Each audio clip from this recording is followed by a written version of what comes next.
Hello everyone, welcome to electrical engineering skills. आज के session में हम लोग एनएचपीसी जेईई का जो 5 अप्रैल 2022 को अभी रिसेंटली कुछ दिन पहले जो पेपर हुआ था उसका मॉर्निंग शिफ्ट का हम लोग एनालिसिस करने वाले। आज के सेशन में आपके जो 110 टेक्निकल क्वेश्चन जो टेक्निकल डोमेन में आपको पूछे गए थे वो हम लोग डिटेल में डिस्कस करेंगे। और अगर आपको 2022 में एग्जाम क्लियर करना होगा तो इन क्वेश्चन को आपको गो थ्रू करना होगा। काफ़ी इंपॉर्टेंट है, नए और इंटरेस्टिंग क्वेश्चन इस फर्स्ट शिफ्ट में उन्होंने पूछे थे। आज के सेशन में आपको ये भी चीज़ बताने वाला हूँ कि क्वेश्चन कहाँ से पूछे गए थे, कौन से पेपर से आपको ये क्वेश्चन पूछे गए थे। तो काफ़ी इंपॉर्टेंट सेशन रहने वाला है आपके हर एक एग्जामिनेशन के लिए, ठीक है। और अगर आप ये देखना चाहते हो कि अभी रिसेंटली जो पेपर हुआ था उसमें जो नॉन टेक्निकल जो पूछा गया था, हमारा जो फर्स्ट ई बुक था हमने काफ़ी बार आपको रिकमेंड भी किया था। तो आपका जो नॉन टेक्निकल पूछा गया था इस ई बुक में से डेफिनेटली आपको काफ़ी सारे क्वेश्चन एग्जामिनेशन में देखने को मिले। और उसका एडवांस लेवल का ई बुक भी था, उसमें से भी क्वेश्चन हमें काफ़ी सारे देखने को मिले। तो अगर आपको ये नॉन टेक्निकल प्रिपेयर करना होगा हर एक एग्जामिनेशन के लिए तो आप 2 ई बुक जो है जाके गो थ्रू कर सकते हो, परचेस कर सकते हो हमारे कोचिफाई के एप्लीकेशन के ऊपर से, ठीक है। और साथ साथ आपको हमारा इलेक्ट्रिकल इंजीनियरिंग एमसीक्यूज का भी एप्लीकेशन डाउनलोड करना है। वहाँ पे आपको पीडीएफ कोर्सेज और आपको वीडियो कोर्सेज भी आपको वहाँ पे देखने को मिलेंगे। उसके डिस्काउंट कूपन्स भी यहाँ पे मैंने मेंशन करके रखे। अभी हम लोग हमारे सेशन को शुरू करते हैं गाइस। काफ़ी इंपॉर्टेंट क्वेश्चन हम लोग डिस्कस करेंगे, ठीक है। सबसे पहला क्वेश्चन क्या कह रहा है, विच of the following is incorrect for electric heating. Electric heating से रिलेटेड हमारा इसमें से कौन सा स्टेटमेंट इनकरेक्ट है। देखिए यहाँ पे क्या मेंशन किया गया, overall efficiency is low, it is free from dirt, maintenance cost is low and accurate temperature control is possible. देखिए उसका टेम्परेचर कंट्रोल जो होता है वो भी काफ़ी एक्यूरेट रहता है, एकदम फाइनेस्ट एक्यूरेट कंट्रोल कर सकते हैं हमारे टेम्परेचर को। मेंटेनेंस कॉस्ट भी कम रहती है और फ्री फ्रॉम डर्ट भी रहता है, ठीक है। डर्ट दैट मीन्स अगर हम लोग कन्वेंशनल हीटिंग की अगर हम लोग बात करते हैं, ठीक है, जहाँ पे हम लोग कोल वगैरह यूज़ करते हैं वहाँ पे काफ़ी सारा डर्ट वगैरह आ जाता है। लेकिन इसकी एफिशिएंसी लो रहती है क्या, नहीं, इसकी एफिशिएंसी हाई रहती है। अब इसकी एफिशिएंसी हाई क्यों रहती है, ठीक है, इसका एक चीज़ बता दें, क्योंकि हम लोग इलेक्ट्रिक हीटिंग में जनरली हम लोग रजिस्टर्स का इस्तेमाल करते हैं, ठीक है। इस तरीके से रेजिस्टर्स रहते हैं, हाई वैल्यू रेजिस्टर्स की, जिसको अगर हम लोग इलेक्ट्रिक सप्लाई पास करते हैं, ठीक है, तो वो जो इसकी एनर्जी डिसिपेट होती है वो I²R लॉस में होती है। और ये I²R लॉस ही क्या करता है, हीट जनरेट करता है। और वो हीट जनरेट जो करता है उसका हम लोग यूटिलाइज करते हैं पानी गर्म करने के लिए, ठीक है, या फिर कोई भी पर्टिकुलर चीज़ हीट करने के लिए। तो इसलिए इसका करेक्ट आंसर क्या जाएगा, option that means overall efficiency is low, नहीं, इसकी हाई होती है, ठीक है। तो ये स्टेटमेंट हमारा इनकरेक्ट हो जाएगा, ठीक है। Option A will be the correct answer in this case. देखते हुए हमारा next question, in a single phase induction motor during a block rotor test the rotor is. देखिए काफ़ी आसान सा सवाल था कि ब्लॉक रोटर टेस्ट में जो रोटर उसकी पोजीशन क्या रहती है, ठीक है, तो वो एट रेस्ट कंडीशन रहती है, क्योंकि यहाँ पे सीधा सीधा मेंशन किया गया ब्लॉक रोटर टेस्ट करके। दैट मीन्स जो motor single phase induction motor हमारी ब्लॉक रोटर टेस्ट में उसका जो रोटर रहता है वो एट रेस्ट कंडीशन में रहता है, स्टैंड स्टिल कंडीशन में रहता है, ठीक है। हम लोग उसको ब्लॉक करके रखते हैं बाय एक्सटर्नल मीन्स, ठीक है। ऑप्शन डी इस क्वेश्चन का करेक्ट आंसर आ जाएगा। नेक्स्ट क्वेश्चन है, find the most economical value of diameter of a single core cable to be used on a 50 kVA single phase system. हमें क्या पूछा गया कि हमें इकोनॉमिकल वैल्यू ऑफ डायमीटर पता करनी है सिंगल कोर केबल की एक सिंगल फेज सिस्टम के लिए। तो उसका जो मैक्सिमम परमिसिबल स्ट्रेस है डाइलेक्ट्रिक का वो एक्सीड नहीं होना चाहिए 40√2 किलोवोल्ट पर सेंटीमीटर के द्वारा। देखिए हमारे पास एक कंडक्टर है, मान लो इस तरीके से ये कंडक्टर हो गया, ठीक है। ये उसकी 1 second, this should be your conductor. ये उसका आउटर जो है वो शीट है, मान लो इस तरीके से, ठीक है। तो हमें जो बेसिकली क्या बोला गया है कि हमें इकोनॉमिकल वैल्यू ऑफ डायमीटर पता करनी है सिंगल कोर केबल की, ठीक है। ये हो गया हमारा कंडक्टर, ठीक है, और ये होगी इसके ऊपर की जो गैप देख रहा हो ये हो गया हमारी शीट, ठीक है। तो हमें देखिए जनरली क्या होता है कि इकोनॉमिकल वैल्यू ऑफ जो कंडक्टर की रहती है, ठीक है, most economical value of diameter जो रहती है वो ऐसी कंडीशन रहती है जब हमारा आर जो रहता है, ठीक है, आर जो है वो इक्वल हो जाता है स्मॉल आर के बराबर। अब आप ये बोलोगे कि आर क्या है, ठीक है, आर जो रहता है ये इनर रेडियस रहता है शीट का, ठीक है, ये रहता है इनर रेडियस, ठीक है, शीट का। और ये क्या स्मॉल आर ई जो है, ठीक है, ये है रेडियस ऑफ कंडक्टर, ये जो रहता है हमारा कंडक्टर। दैट मीन्स जो inner radius of sheet equals to radius of conductor जब हो जाएगा तब हम लोग कह सकते हैं कि मोस्ट इकोनॉमिकल कंडीशंस आती है, ठीक है। तो जब R is equals to R E रहता है स्मॉल आर ई, तो जी मैक्स जो रहता है, ठीक है, व्हाट इज जी मैक्स, ये जी मैक्स है maximum dielectric field stress on the cable, maximum dielectric field stress on the cable, this should be the G max, okay. Is equals to क्या रहता है वी बाय, ठीक है, small are, okay. तो अभी हम लोग कैलकुलेट कर लेते हैं इसको डायरेक्टली, ठीक है, काफ़ी आसान है, ओके। वी एल कितना है हमारे पास में, वो है हमारे पास में 50 kV, ओके, ये है हमारे पास में वी एल 50 kV, ओके। जी मैक्स हमारे पास में कितना गिवन है, ठीक है, वो है 40√2 किलोवोल्ट पर सेंटीमीटर, करेक्ट। तभी हम लोग स्मॉल आर का वैल्यू निकाल लेते हैं, ठीक है, क्योंकि हमें रेडियस निकाल लिया तो हम लोग उसका जो ओवरऑल डायमीटर है वो भी हम लोग निकाल पाएंगे, रेडियस से तो हमें निकालना पड़ेगा यहाँ से। तो आर कितना हो जाएगा, वी बाय जी मैक्स, अभी मैंने आपको जो फॉर्मूला बताया, ठीक है, V by G max, okay. तो हम लोग वैल्यू सब्स्टिट्यूट कर देते, इसका देखिए ये जो VL था हमारा, ये था हमारा 50 kV। ओके, VL था हमारा 50 kV, तो हम लोग क्या लिखेंगे इसका, ठीक है, R is equal to V by G max. अब ये V जो है ये हम लोग फेज वैल्यू हम लोग कंसिडर करेंगे, यहाँ पे हम लिखेंगे √2 इंटू 50 मल्टीप्लाइड बाय 1 अपॉन, ये क्या आ जाएगा हमारे पास में, ये है हमारा 40√2 किलोवोल्ट पर सेंटीमीटर। 40 इंटू √2, ये √2 से √2 कैंसिल हो जाएगा, 0 से 0 कैंसिल। 5/4 का आपको वैल्यू पता है, वो था हमारा 1.25।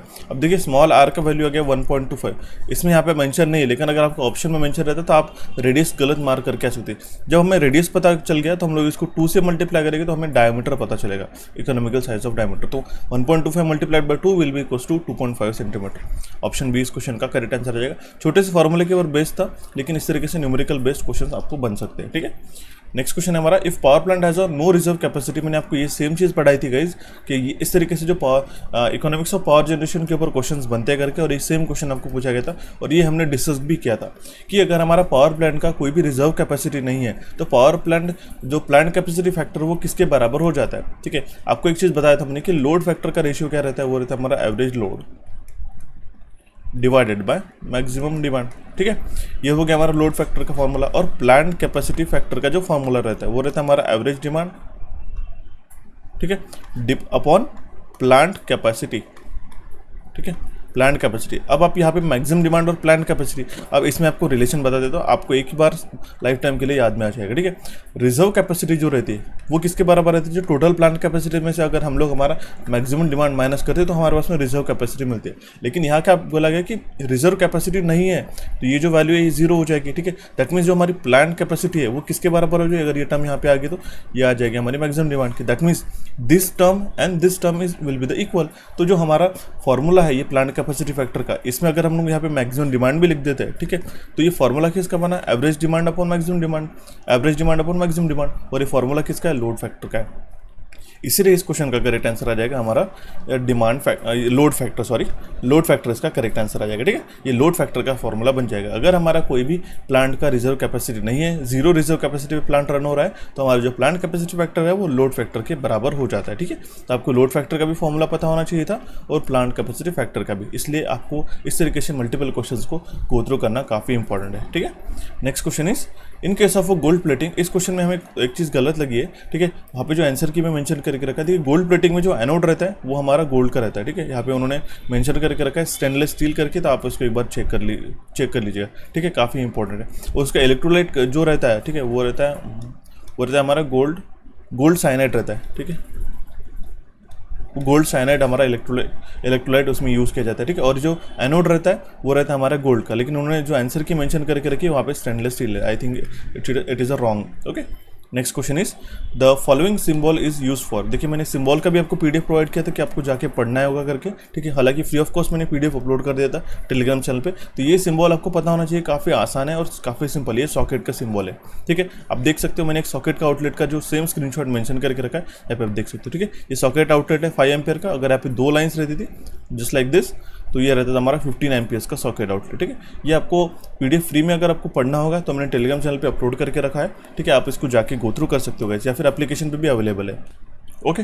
तो इसको ज़रूर गो थ्रू कीजिएगा, क्योंकि आपके जो भी इलेक्ट्रिकल इंजीनियरिंग में आपको सिम्बॉल्स पूछे जाते हैं वो हमने एक ही पीडीएफ के अंदर इंक्लूड करके रखे। आपके सारे कॉम्पिटिटिव एग्जामिनेशन में ये क्वेश्चन पूछे जाने वाले, और इस पीडीएफ में जितने भी सिम्बॉल्स मेंशन करके रखे मैं आपको 100% गारंटी के साथ बता रहा हूँ, इसके बाहर आपको एक भी सिम्बॉल नहीं पूछेगा अगर आपको इस तरीके से क्वेश्चन बने तो, ठीक है। और स्पेशली क्वेश्चन यूपीपीसी और यूपीआरएमएल के एग्जामिनेशन में बनते हैं, तो आपको एक बार गो थ्रू कर लेना होगा, काफ़ी इंपॉर्टेंट है। एप्लीकेशन में फ्री ऑफ कॉस्ट अवेलेबल है, ठीक है। वहाँ से वैसे ही आपको ये सेम क्वेश्चन देखने को मिला था। नेक्स्ट क्वेश्चन है the effective resistance of 2200 volt 50 hertz 440 kVA single phase alternator is 0.5 ohms. On a short circuit, the field current is 40 ampere, gives a full load current of 200 amperes. The open circuit EMF for the same field excitation is 1200 volt. Find the synchronous impedance. ठीक है, देखिए मैं आपको एक चीज़ बताता हूँ, ठीक है। ये जो क्वेश्चन आपको बना था ये कौन से एग्जामिनेशन में पूछा गया था, अभी के रिसेंट के जो यूपीआरएमएल का एग्जामिनेशन है, यूपीआरएमएल का जो एग्जामिनेशन हुआ था शिफ्ट 1 में, ठीक है। शिफ्ट 1 में जो पेपर हुआ था 24 अक्टूबर 2020 1 में जो पेपर हुआ था उसमें से सेम क्वेश्चन आपको देखने को मिलेगा। अगर आप जाके चेक करोगे तो सेम क्वेश्चन आपको देखने को मिला है। इसलिए हम लोग प्रीवियस ईयर क्वेश्चन जो अभी रिसेंटली 2020 से लेके 21 और 2022 के जो भी रिसेंट पेपर में आपको इसलिए कवर कराता हूँ क्योंकि इसी में से एग्जामिनर काफ़ी सारे इंटरेस्टिंग क्वेश्चन को पिकअप करता है। मैं आगे आने वाले हर एक स्लाइड में जब तक आप 110 क्वेश्चन तक पहुँच जाओगे तब तक आपको समझ में आ जाएगी कहाँ से कौन से टॉपिक से और कौन से पेपर से उन्होंने क्वेश्चन लेके रखे। मैं आपको सारी चीज़ बताऊंगा, ठीक है। तो ये जो क्वेश्चन पूछा गया था ये सेम 7 नंबर का क्वेश्चन यूपीआरएमएल के शिफ्ट 1 का जो पेपर हुआ था 24 अक्टूबर 2021 को, उसमें से क्वेश्चन पूछा गया था, ठीक है। अभी हम लोग इस क्वेश्चन को डिस्कस करते हैं, ठीक है। यहाँ पे जो आरए का वैल्यू गिवन है ये हमारे पास में 0.5 ओम्स, ओके ओके गाइस।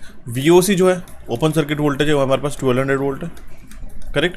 और आईएससी जो है शॉर्ट सर्किट करंट वो है हमारे पास में 200 amperes, correct. I change the colour, okay. अब देखिए इसमें जो ZS आता है, ZS का जो वैल्यू आएगा वो आएगा VOC upon ISC which will be equals to 1200 divided by 200 which is equals to 6 ohms, correct. अब देखिए यहाँ पे Z स्क्वायर का हम लोग फॉर्मूला निकाल सकते हैं, Z square equals to R square plus X square, okay. X का वैल्यू निकाल सकते हैं, अंडर रूट ऑफ क्या हो जाएगा, आर का वैल्यू भी हमारे पास में 0.5 का है गिवन है, ठीक है। 6 स्क्वायर माइनस 0.5 स्क्वायर, इसका अगर जो अप्रोक्सीमेट वैल्यू आता है ये आता है हमारा 5.97, ठीक है, ओम्स। ये इक्वल एंड बराबर इक्वल है nearly equals to the 6 ohms का, ठीक है। तो ये क्वेश्चन था, इसका करेक्ट आंसर है ऑप्शन ए। इस तरीके से एक सिंपल सा क्वेश्चन उन्होंने पूछ लिया था, आपको ये ध्यान रखना होगा, ओके। बढ़ते हैं अभी हमारा नेक्स्ट क्वेश्चन की ओर। क्वेश्चन नंबर है 8, विच of the following is not a valid advantage of hybrid stepper motor, ठीक है। देखिए आपको नॉट वाले क्वेश्चन में मैंने कवर कराए थे, अगर उसका सेशन चाहिए होगा तो मुझे जरूर मेंशन करके बोलिएगा, ठीक है। मैं आपको सेशन भी प्रोवाइड कर दूंगा। इसमें से कौन सा एक वैलिड एडवांटेज नहीं है हाइब्रिड स्टेपर मोटर का, ठीक है। सबसे पहला एडवांटेज क्या है कि high efficiency at lower speed, ये स्टेटमेंट करेक्ट है। Greater torque per unit volume, small step length, ठीक है, ये तीनों भी इसके एडवांटेजेस है। But low inertia and weight is not a valid advantages of the hybrid stepper motor, ठीक है। Compare to variable reluctance stepper motor उसका हाई इनर्शिया रहता है, ठीक है। यहाँ पे लो इनर्शिया बोला गया है, इसलिए आपको ये क्वेश्चन इसका जो स्टेटमेंट है ये इनकरेक्ट हो जाएगा, ये वैलिड एडवांटेज नहीं रहेगा, ओके। तो ये चीज़ आपको ध्यान में रखनी होगी, ऑप्शन डी इस क्वेश्चन का करेक्ट आंसर आ जाएगा। नेक्स्ट क्वेश्चन है find the voltage V in the following circuit. काफ़ी सिंपल है, देखिए यहाँ पे 10 वोल्ट है, पोलैरिटीज कुछ प्लस माइनस इस तरीके से है। यहाँ पे 8 वोल्ट है, अगर आपको नहीं दिख रहा होगा प्लस माइनस इस तरीके से, और ये V यहाँ पे माइनस प्लस, और ये 12 वोल्ट है, इसकी पोलैरिटी यहाँ पे इस तरीके से। काफ़ी सिंपल सा क्वेश्चन है गाइस, ठीक है। 10th स्टैंडर्ड लेवल के स्टूडेंट भी इसको सॉल्व कर लेते हैं, ठीक है। इसको मैंने आपको बताया था एक सेल का जो हमारे कॉन्फ़िगरेशन रहता है, अब जो हम लोग सेल यूज़ करते हैं हमारे रिमोट में वगैरह, ठीक है। ये रहता है हमारा प्लस पॉइंट, नेगेटिव पॉइंट, हम लोग दूसरा सेल कनेक्ट करते हैं कुछ इस तरीके से, ठीक है। ये रहता है प्लस नेगेटिव, ये 1.5 वोल्ट है, 1.5 वोल्ट है, तो उसका टोटल इफेक्टिव वोल्टेज रहता है हमारा 3 वोल्ट, करेक्ट। उसी तरीके से इसकी जो पोलैरिटी मार्किंग देखते हो ये हमारे सीरीज में कनेक्टेड है, इसका जो टोटल वोल्टेज रहेगा हमारा वो रहेगा हमारा 18 वोल्ट। लेकिन यहाँ पे आप देख सकते हो प्लस प्लस यहाँ पे हमारे पास में एक दूसरे को टच करके, ठीक है, एक दूसरे से कनेक्टेड है, ठीक है। That means 18 volt minus 12 volt will be equals to effective voltage 6 volt. That means यहाँ पे जो वोल्टेज आएगा ये रहेगा हमारा 6 वोल्ट, ओके। सिंपल सा क्वेश्चन है, ऑप्शन बी इस क्वेश्चन का करेक्ट आंसर आ जाएगा। Next question is find the current I in the following circuit. काफ़ी सिंपल क्वेश्चन है गाइस, इसको आप सॉल्व भी कर सकते हो, इसको आप बाय टिप्स एंड टेक्निक उसको भी सॉल्व कर सकते हैं। 4 एम्पियर का करंट यहाँ से हमारा फ्लो हो रहा है, ठीक है। 1 एम्पियर का करंट अगर हमारा इस ब्रांच में जा रहा है तो जो रिमेनिंग करंट है, ठीक है, अकॉर्डिंग टू द केएलसीएल लॉ वो कितना हमारा करंट यहाँ से फ्लो हो जाएगा 3 एम्पियर। सिंपल है, इसको फर्दर सॉल्व करने की भी जरूरत नहीं, कोई कन्वर्जन करने की जरूरत नहीं, ठीक है। ऑप्शन बी इस क्वेश्चन का करेक्ट आंसर आ जाएगा। Next question is which of the following is not a valid advantages of fluorescent lamp. इसमें से कौन सा एक फ्लोरोसेंट लैम्प का एक वैलिड एडवांटेज नहीं है हमें पूछा गया, कि ये भी सेम क्वेश्चन मैंने आपको डिस्कस करके बताया था, ठीक है, कि उसका जो स्ट्रोबोस्कोपिक इफेक्ट, ठीक है, ये नहीं रहता। ऐसा हमें बोला गया कि it is not a valid advantage of fluorescent lamp, ये उसका स्ट्रोबोस्कोपिक इफेक्ट उसके ऊपर आ सकता है as per the frequency change, okay. तो हालांकि इसकी ल्यूमिनस एफिशिएंसी काफ़ी अच्छी रहती है, लॉन्ग लाइफ रहता है और लो रनिंग कॉस्ट भी उसका, लेकिन नो स्ट्रोबोस्कोपिक इफेक्ट ये इसका वैलिड एडवांटेज नहीं है, हालांकि उसका एक ड्रॉबैक है, ठीक है। ऑप्शन डी इस क्वेश्चन का करेक्ट आंसर आ जाएगा। Next question is identify the measuring instrument shown below. ये देखिए, ये जो इमेज बताई गई थी आपके पेपर में पूछी गई थी, ठीक है। ये कौन सा इंस्ट्रूमेंट है? सिंपल है गाइज, ये है हमारा मैनोमीटर। मैनोमीटर क्या करते हैं हमारा कि ये प्रेशर मेजरमेंट के लिए काम में आता है। आप इस तरीके से देख सकते हो, ठीक है, चेंज हो रहा है यहाँ पे प्रेशर, ओके, करेक्ट, इस तरीके से, ओके। ये होता है हमारा इंस्ट्रूमेंट मैनोमीटर का, ये हम लोग प्रेशर मेजरमेंट के लिए यूज़ करते हैं। Next question is which segment of a 7 segment LED should be lighted on the display to display the digit 1 number का डिस्प्ले, 1 नंबर अगर हमें जो न्यूमेरिकल है, ठीक है, जो 1 नंबर है वो अगर हमें डिस्प्ले करना होगा 7 सेगमेंट एलईडी के ऊपर, तो कौन से सेगमेंट को लाइट अप करना चाहिए। ये हमने काफ़ी 1 साल पुराना जो हमारा इलेक्ट्रॉनिक्स का सेशन था उसमें मैंने आपको एक कवर कराया था गाइस, ठीक है। हालांकि हमने इसको फिर से एक बार कवर नहीं करा, लेकिन इसको काफ़ी इंटरेस्टिंग वे से आप सॉल्व कर सकते हैं। जिन स्टूडेंट का मैंने काफ़ी सारे पेपर एनालाइज किया एनएचपीसी जेईई के, तो उन्होंने क्वेश्चन को स्किप करने की कोशिश की, ठीक है। काफ़ी सारे स्टूडेंट ने इसको स्किप किया, most of the time 100% students ने इसको स्किप किया, लेकिन काफ़ी सिंपल है। आप देख सकते हो कि कितना आसानी सवाल था अगर आपको ये चीज़ पता है।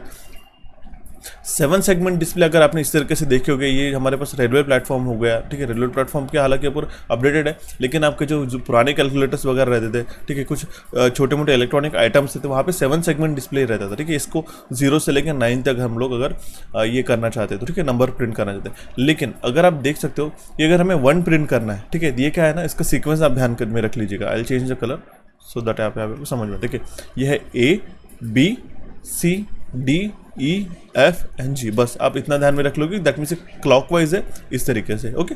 आप एग्जामिनेशन में ऐसा कोई भी अगर नेक्स्ट टाइम अगर क्वेश्चन बनता है तो आपको ये आना चाहिए। अब देखिए 1 को प्रिंट करना है, डिजिट 1 को प्रिंट करना है, ठीक है, दैट मीन्स हमें सिर्फ ये जो है, ठीक है, बी और सी को लाइट अप करना पड़ेगा, that means this B and C only should be light up, तो ही जाके हमारे पास में यहाँ पे 1 आएगा। सिंपल है। अगर आपको 2 प्रिंट करना होगा तो हम लोग क्या करेंगे, ABGED इसको लाइट करेंगे, ठीक है। यहाँ पे आप देख सकते हो ABGED इस तरीके से। 3 को किस तरीके से, तो आप आपकी जो कॉम्बिनेशन है वो लगा सकते हैं। 7 को प्रिंट करना है तो आप विदाउट देखे भी आप कर सकते हैं ABC, ठीक है, ABC यहाँ पे आपको आ गया, ठीक है।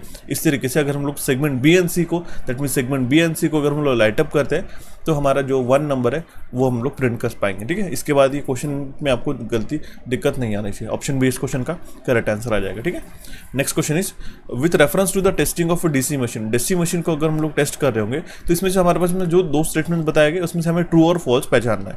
फर्स्ट स्टेटमेंट क्या बताया गया, the most economical method of finding no load losses of a large DC shunt motor is a Swinburne's test, correct है।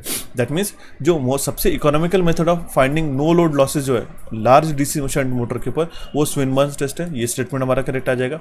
और जो रिटार्डेशन टेस्ट रहती है वो डीसी शंट मोटर पे, वो हम लोग किसके लिए परफॉर्म करते हैं, वो मैंने आपको बताया था, वो हम लोग स्ट्रे लॉसेस को परफॉर्म करने के लिए, स्ट्रे लॉसेस को हम लोग फाइंड आउट करने के लिए परफॉर्म करते थे। दोनों भी स्टेटमेंट हमारे करेक्ट आ जाएंगे, इसलिए इसका करेक्ट आंसर है ऑप्शन ए। देखते हैं अभी हमारा next question number 15। A good heating element should have a dash specific resistance and a dash temperature coefficient of resistance. मैंने आपको बताया था कि एक अच्छा हीटिंग एलिमेंट का जो स्पेसिफिक रेजिस्टेंस वो होना चाहिए हाई, ठीक है, स्पेसिफिक रेजिस्टेंस की अगर बात करते हैं, और टेम्परेचर कोएफिशिएंट का, दैट मीन्स अगर हमारा टेम्परेचर बढ़ता है या घटता है तो उसके कारण उसका रेजिस्टेंस कम ज़्यादा नहीं होना चाहिए, ठीक है। दैट मीन्स उसका जो टेम्परेचर कोएफिशिएंट है वो हमारा लो रहना चाहिए, ठीक है। दैट मीन्स ऑप्शन बी इस क्वेश्चन का करेक्ट आंसर आ जाएगा। कुछ इंपॉर्टेंट हीटिंग एलिमेंट की प्रॉपर्टी बता देता हूँ, जिसे हाई स्पेसिफिक रेजिस्टेंस होना चाहिए, हाई मेल्टिंग पॉइंट होना चाहिए, low temperature coefficient of resistance होना चाहिए, ऑक्सीडेशन फ्री होना चाहिए, करोसिव नहीं होना चाहिए और इकोनॉमिकल भी होना चाहिए, ठीक है। Next question is in which type of lighting is the light distribution is upward and downward direction approximately the same. That mean ऐसे कौन से लाइटिंग टाइप्स में, ठीक है, ये भी कवर कराया था गाइस मैंने आपको। अभी कुछ दिनों पहले जो इल्यूमिनेशन का सेशन हुआ था उसमें मैंने सेम चीज़ पढ़ाई है आपको। यहाँ पे आप देख सकते हो लाइट डिस्ट्रीब्यूशन अपवर्ड भी होता है और लाइट डिस्ट्रीब्यूशन डाउनवर्ड भी होता है इक्वली, ठीक है। तो वो रहता है हमारा जनरल डिफ्यूज लाइटिंग में, ठीक है। जनरल डिफ्यूज लाइटिंग में ऐसी चीज़ होती है, आपको एक चीज़ समझ में आ जाएगी। नेक्स्ट जो टेबल मेंशन करके रखा है मैंने खुद आपके लिए बनाया है गाइस, काफ़ी इंपॉर्टेंट है। इससे बाहर अगर आपको इस तरीके से क्वेश्चन बनते हैं तो आपको इसमें से आंसर आ जाएगा, ठीक है। जैसे मैंने आपको बताया था जनरल डिफ्यूज लाइटिंग में क्या रहता है कि जो लाइट जो डिस्ट्रीब्यूट होती है वो 50% अपवर्ड होती है और 50% डाउनवर्ड होती है, ठीक है। उसी तरीके से आप बाकी भी ध्यान में रख लीजिएगा। जैसे कि डायरेक्ट है, डायरेक्ट लाइटिंग सिस्टम में जो 90 to 100% है, ठीक है, वो टुवर्ड द वर्क सरफेस हमारा फोकस होता है, डायरेक्ट लाइट कर रहे हैं। अगर मान लो यहाँ पे काम कर रहे हो तो 90 to 100% आपका यहीं पे फोकस हो रहा होगा। देन सेमी डायरेक्ट में क्या होता है कि 60 to 9, ये जो परसेंटेज है आप ध्यान में रख लीजिए, इसलिए मैंने आपको हाईलाइट करके रखा है। 60 to 90% हमारे वर्किंग सरफेस पे डायरेक्ट होता है। सेमी इनडायरेक्ट में क्या होता है 60 to 90% जो है वो रिफ्लेक्ट करता है, ठीक है।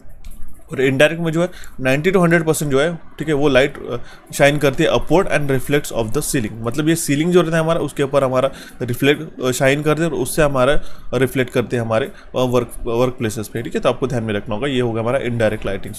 जो टाइप ऑफ लाइटिंग्स है उसका डिटेल मैंने मेंशन करके रखा है। Very important chart for your all upcoming examination. देखते हैं अभी हमारा next question number 17। With reference to the delta delta connection the three phase transformer state true और फॉल्स फॉलोइंग द स्टेटमेंट। ठीक है, अपनी ट्रू और फॉल्स वाले क्वेश्चन काफ़ी बन रहे हैं एग्जामिनेशन में। मैं चाहूँगा कि आपको 2 से 3 एक या 2 सेशन जो है ट्रू और फॉल्स वाले स्टेटमेंट आपको प्रोवाइड करा दो। ठीक है, इंपॉर्टेंट।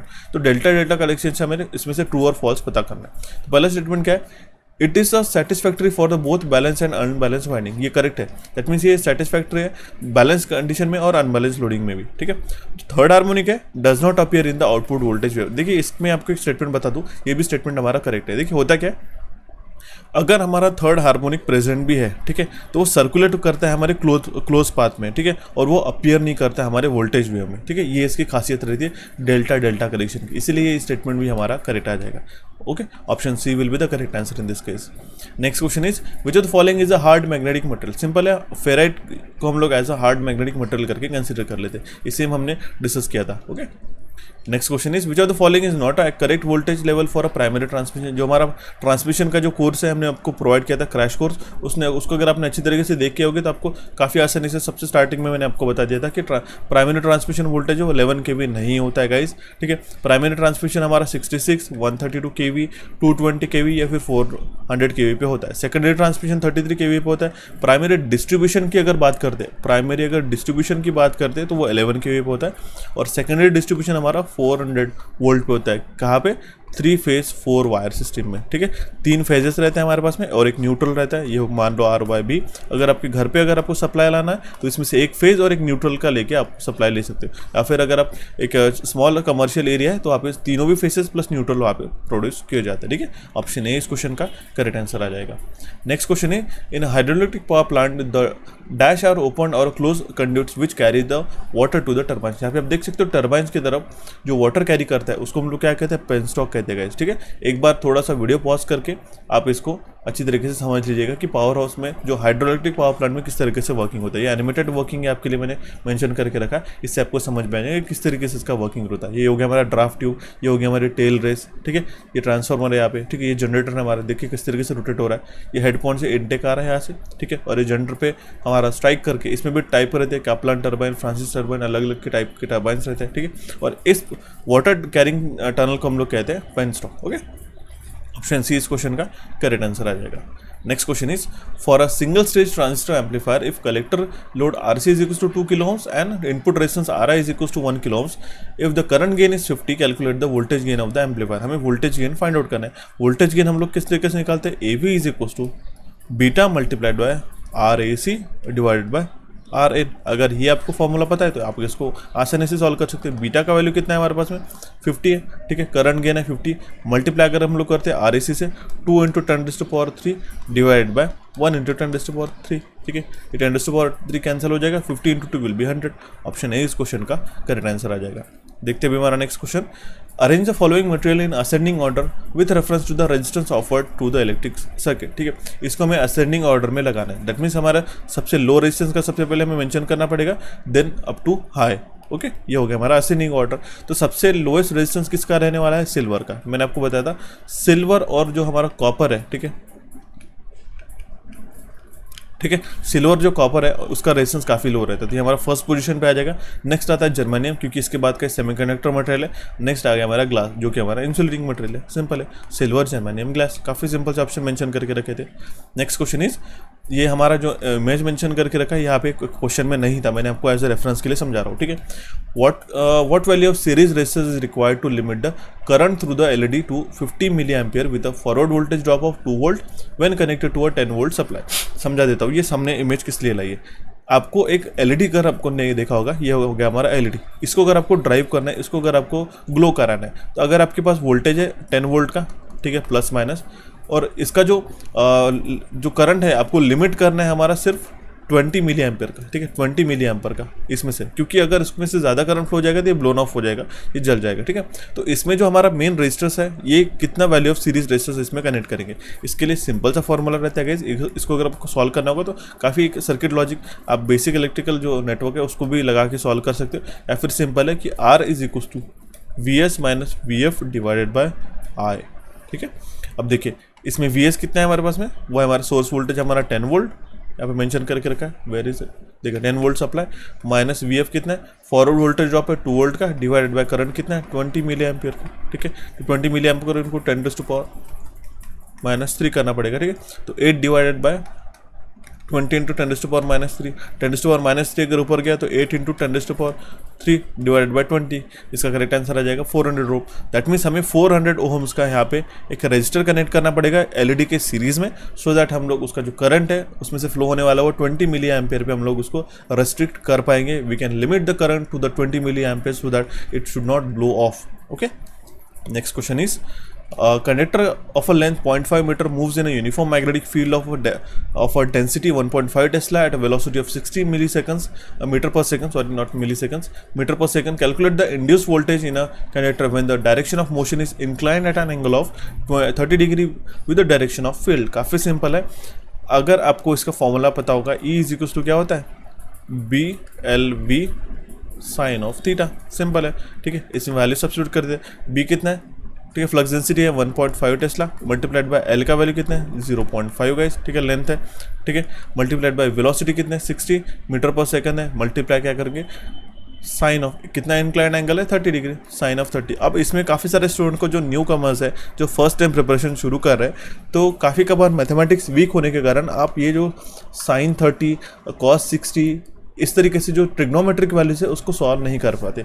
इसके लिए मैंने एक टेक्निक का एक छोटा सा ट्रिक वाला जो वीडियो है मैंने अपलोड करके रखा है, 15 मिनट का वीडियो है, उसके अगर आपको लिंक चाहिए होगा तो पर्सनली मुझे आप मांग लीजिएगा, मैं आपको प्रोवाइड कर दूंगा, काफ़ी इंपॉर्टेंट, या फिर चैनल पर भी जाके गो थ्रू कर सकते हो, क्योंकि उससे आपको ये, हालांकि आपको फॉर्मूला पता है, ये वैल्यूज़ पता है, लेकिन आपको साइन 30 कॉस 60 इसमें अगर आप वैल्यूज़ गलत कर देते हो, अगर उस जाके ट्रिक वाले जो सेशन है उसको अगर आप जाके देख लेते हो तो आपको कभी ये वैल्यूज जो है आप आसानी से फाइंड आउट कर सकते हो विदाउट एनी टेबल्स, विदाउट कोई आप बिना लर्न किए, ठीक है।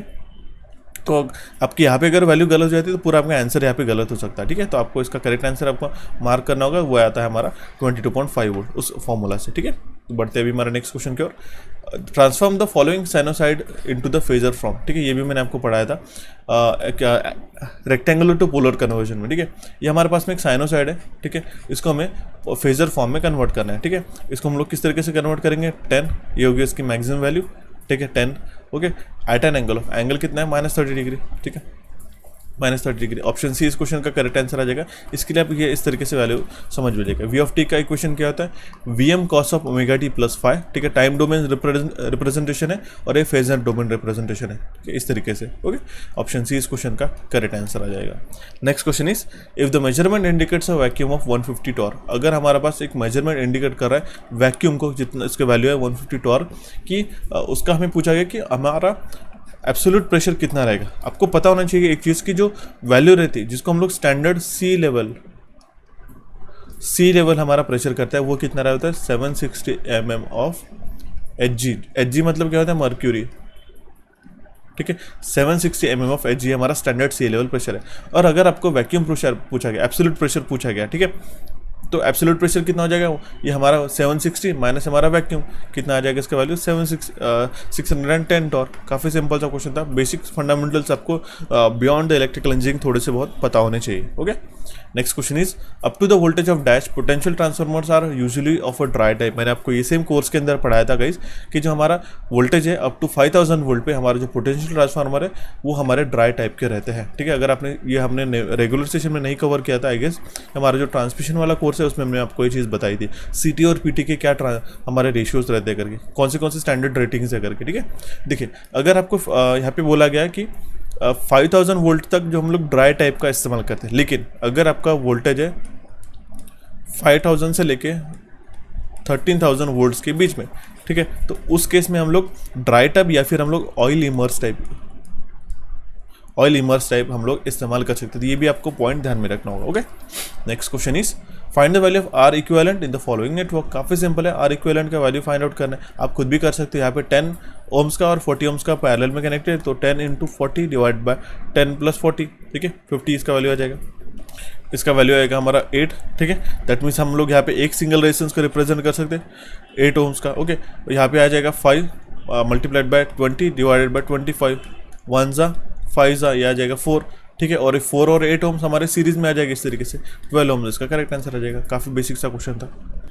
सो देखते हैं भी हमारा next question, find the time period and angular frequency of the following signal. ये तो हमने काफ़ी कबार जो बेसिक इलेक्ट्रिकल आपको पढ़ाता हूँ उसमें मैंने आपको काफ़ी बार कराया था, ठीक है। एक इक्वेशन रहता है हमारे पास में, general standard equation, V is equals to VM sine of omega T plus minus theta, okay. अब ये VM क्या रहता है, ये रहता है हमारा मैक्सिमम वैल्यू, ओमेगा क्या रहता है, ये रहता है हमारा एंगुलर फ्रीक्वेंसी। अगर इसको कंपेयर करते हैं, ओके, ओमेगा टी, ठीक है, इसको अगर आप लोग कंपेयर करते हैं तो ओमेगा टी में यहाँ पे क्या आ जाएगा हमारे पास में, omega T is equals to कितना है हमारे पास में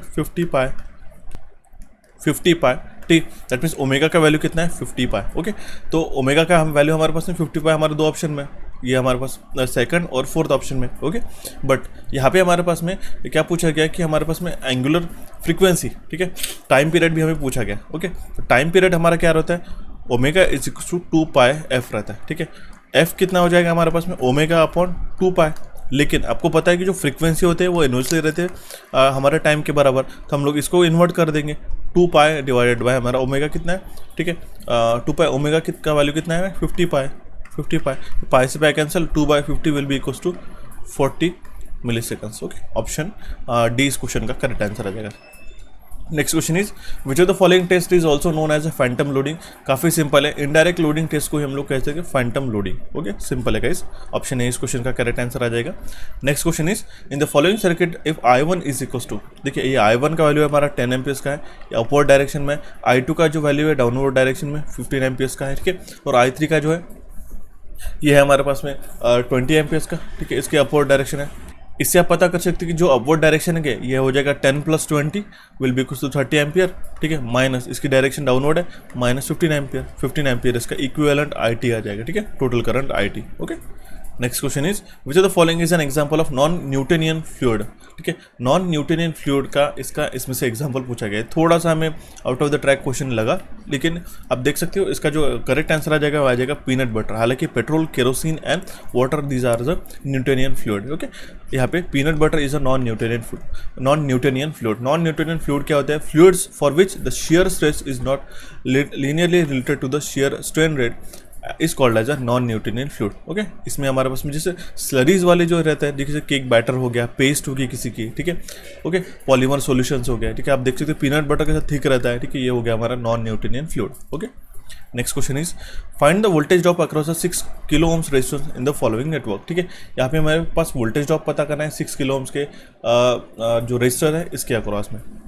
सिंपल है गाइस, काफ़ी आसानी से हम लोग निकाल सकते हैं। देखिए 6 ओम्स और ये हमारा 12 ओम्स जो है वो सीरीज में कनेक्टेड है, हम लोग करंट डिवीजन रूल से निकाल सकते हैं, ठीक है। करंट डिवीजन रूल्स में दैट मीन्स हमारा टोटल करंट कितना है 30 मिली एम्पियर्स का, 30 × 10⁻³ मल्टीप्लाई, अगर हमें 6 ओम्स में से जो करंट फ्लो होने वाला है वो अगर आपको पता चल जाए तो उसको हम लोग डायरेक्टली वोल्टेज भी निकाल सकते हैं। हम लोग क्या करेंगे, अगर इसमें से करंट निकालना होगा तो हम लोग इसका अपोजिट का रेजिस्टेंस ले लेंगे 9 किलो ओम्स का, 9 अपॉन यहाँ पे वैल्यू कितना आ जाएगा 9 + दिस 6 + 12 विल बी लाइक 18, ठीक है। तो इसका हम लोग वैल्यू कितना निकाल लेते हैं, वो आ जाएगा 27, ये 1 ज़ा, ये 3 ज़ा, ये आ जाएगा 10 ज़ा, दैट मीन्स हमारे पास में 10 एम्पियर से जो करंट फ्लो हो रहा है इसमें से, ठीक है। तो हम लोग इसको मल्टीप्लाई करेंगे बाय 10 से, तो 6 × 10 विल बी द 60 वोल्ट। आप ये जो इसका किलो और मिली एम्पियर्स में से कन्वर्जन देख लीजिएगा, ठीक है। आप मैंने डायरेक्टली मेंशन करके बता दिया, बट मेथोडोलॉजी सेम ही है, ठीक है, don't mention like this. Option B इस क्वेश्चन का करेक्ट आंसर आ जाएगा 60 वोल्ट, क्योंकि बाकी ऑप्शंस में इस तरीके से नहीं है। अगर आपको मिली वोल्ट, ठीक है, किलो वोल्ट इस तरीके से अगर आपको ऑप्शन रहते थे तो आप उसको जो कन्वर्जन रहते हैं, जैसे कि आप लोग 10⁻³ हो गया, 10⁻³ हो गया, इस तरीके से कन्वर्जन में पढ़ सकते हो। लेकिन जितना टाइम आप रिड्यूस कर सकते हो at the time of examination उतना टाइम रिड्यूस करना है, ठीक है। नॉट लाइक कि आपको वहाँ पे एक्सप्लेनेशन देना है, हर एक चीज़ों का लिखना है। अगर आप आपके अंडरस्टैंडिंग के लिए इस तरीके की कैलकुलेशन भी करते हैं तो भी चल जाता है। Next question is in the steam power plant the dash is a part of a ash handling system. Steam power plant के अंदर जो है उसमें मैंने आपको बताया था इलेक्ट्रोस्टैटिक प्रेसिपिटेटर जो रहता है वो डस्ट कैप्चरिंग का काम करता है, ठीक है, वो एक पार्ट है ऐश हैंडलिंग सिस्टम का, ओके। ऑप्शन डी इस क्वेश्चन का करेक्ट आंसर आ जाएगा। Next question is which fault is indicated by the following diagram. आप देख सकते हो काफ़ी सिंपल है, यहाँ पे R, Y, Z 3 फेजेस है और तीनों भी फेजेस जो हमारे ग्राउंड हो चुके थे। इस तरीके से अगर इक्वल फेज है, तीनों भी फेजेस हमारे ग्राउंड हो गए, ठीक है, उसको हम लोग क्या कहते हैं symmetrical fault, okay. Option A इस क्वेश्चन का करेक्ट आंसर आ जाएगा। क्वेश्चन पूछने का उन्होंने पैटर्न सेम रखा, लेकिन यहाँ पे आपको फिगर के फॉर्म में पूछ लिया।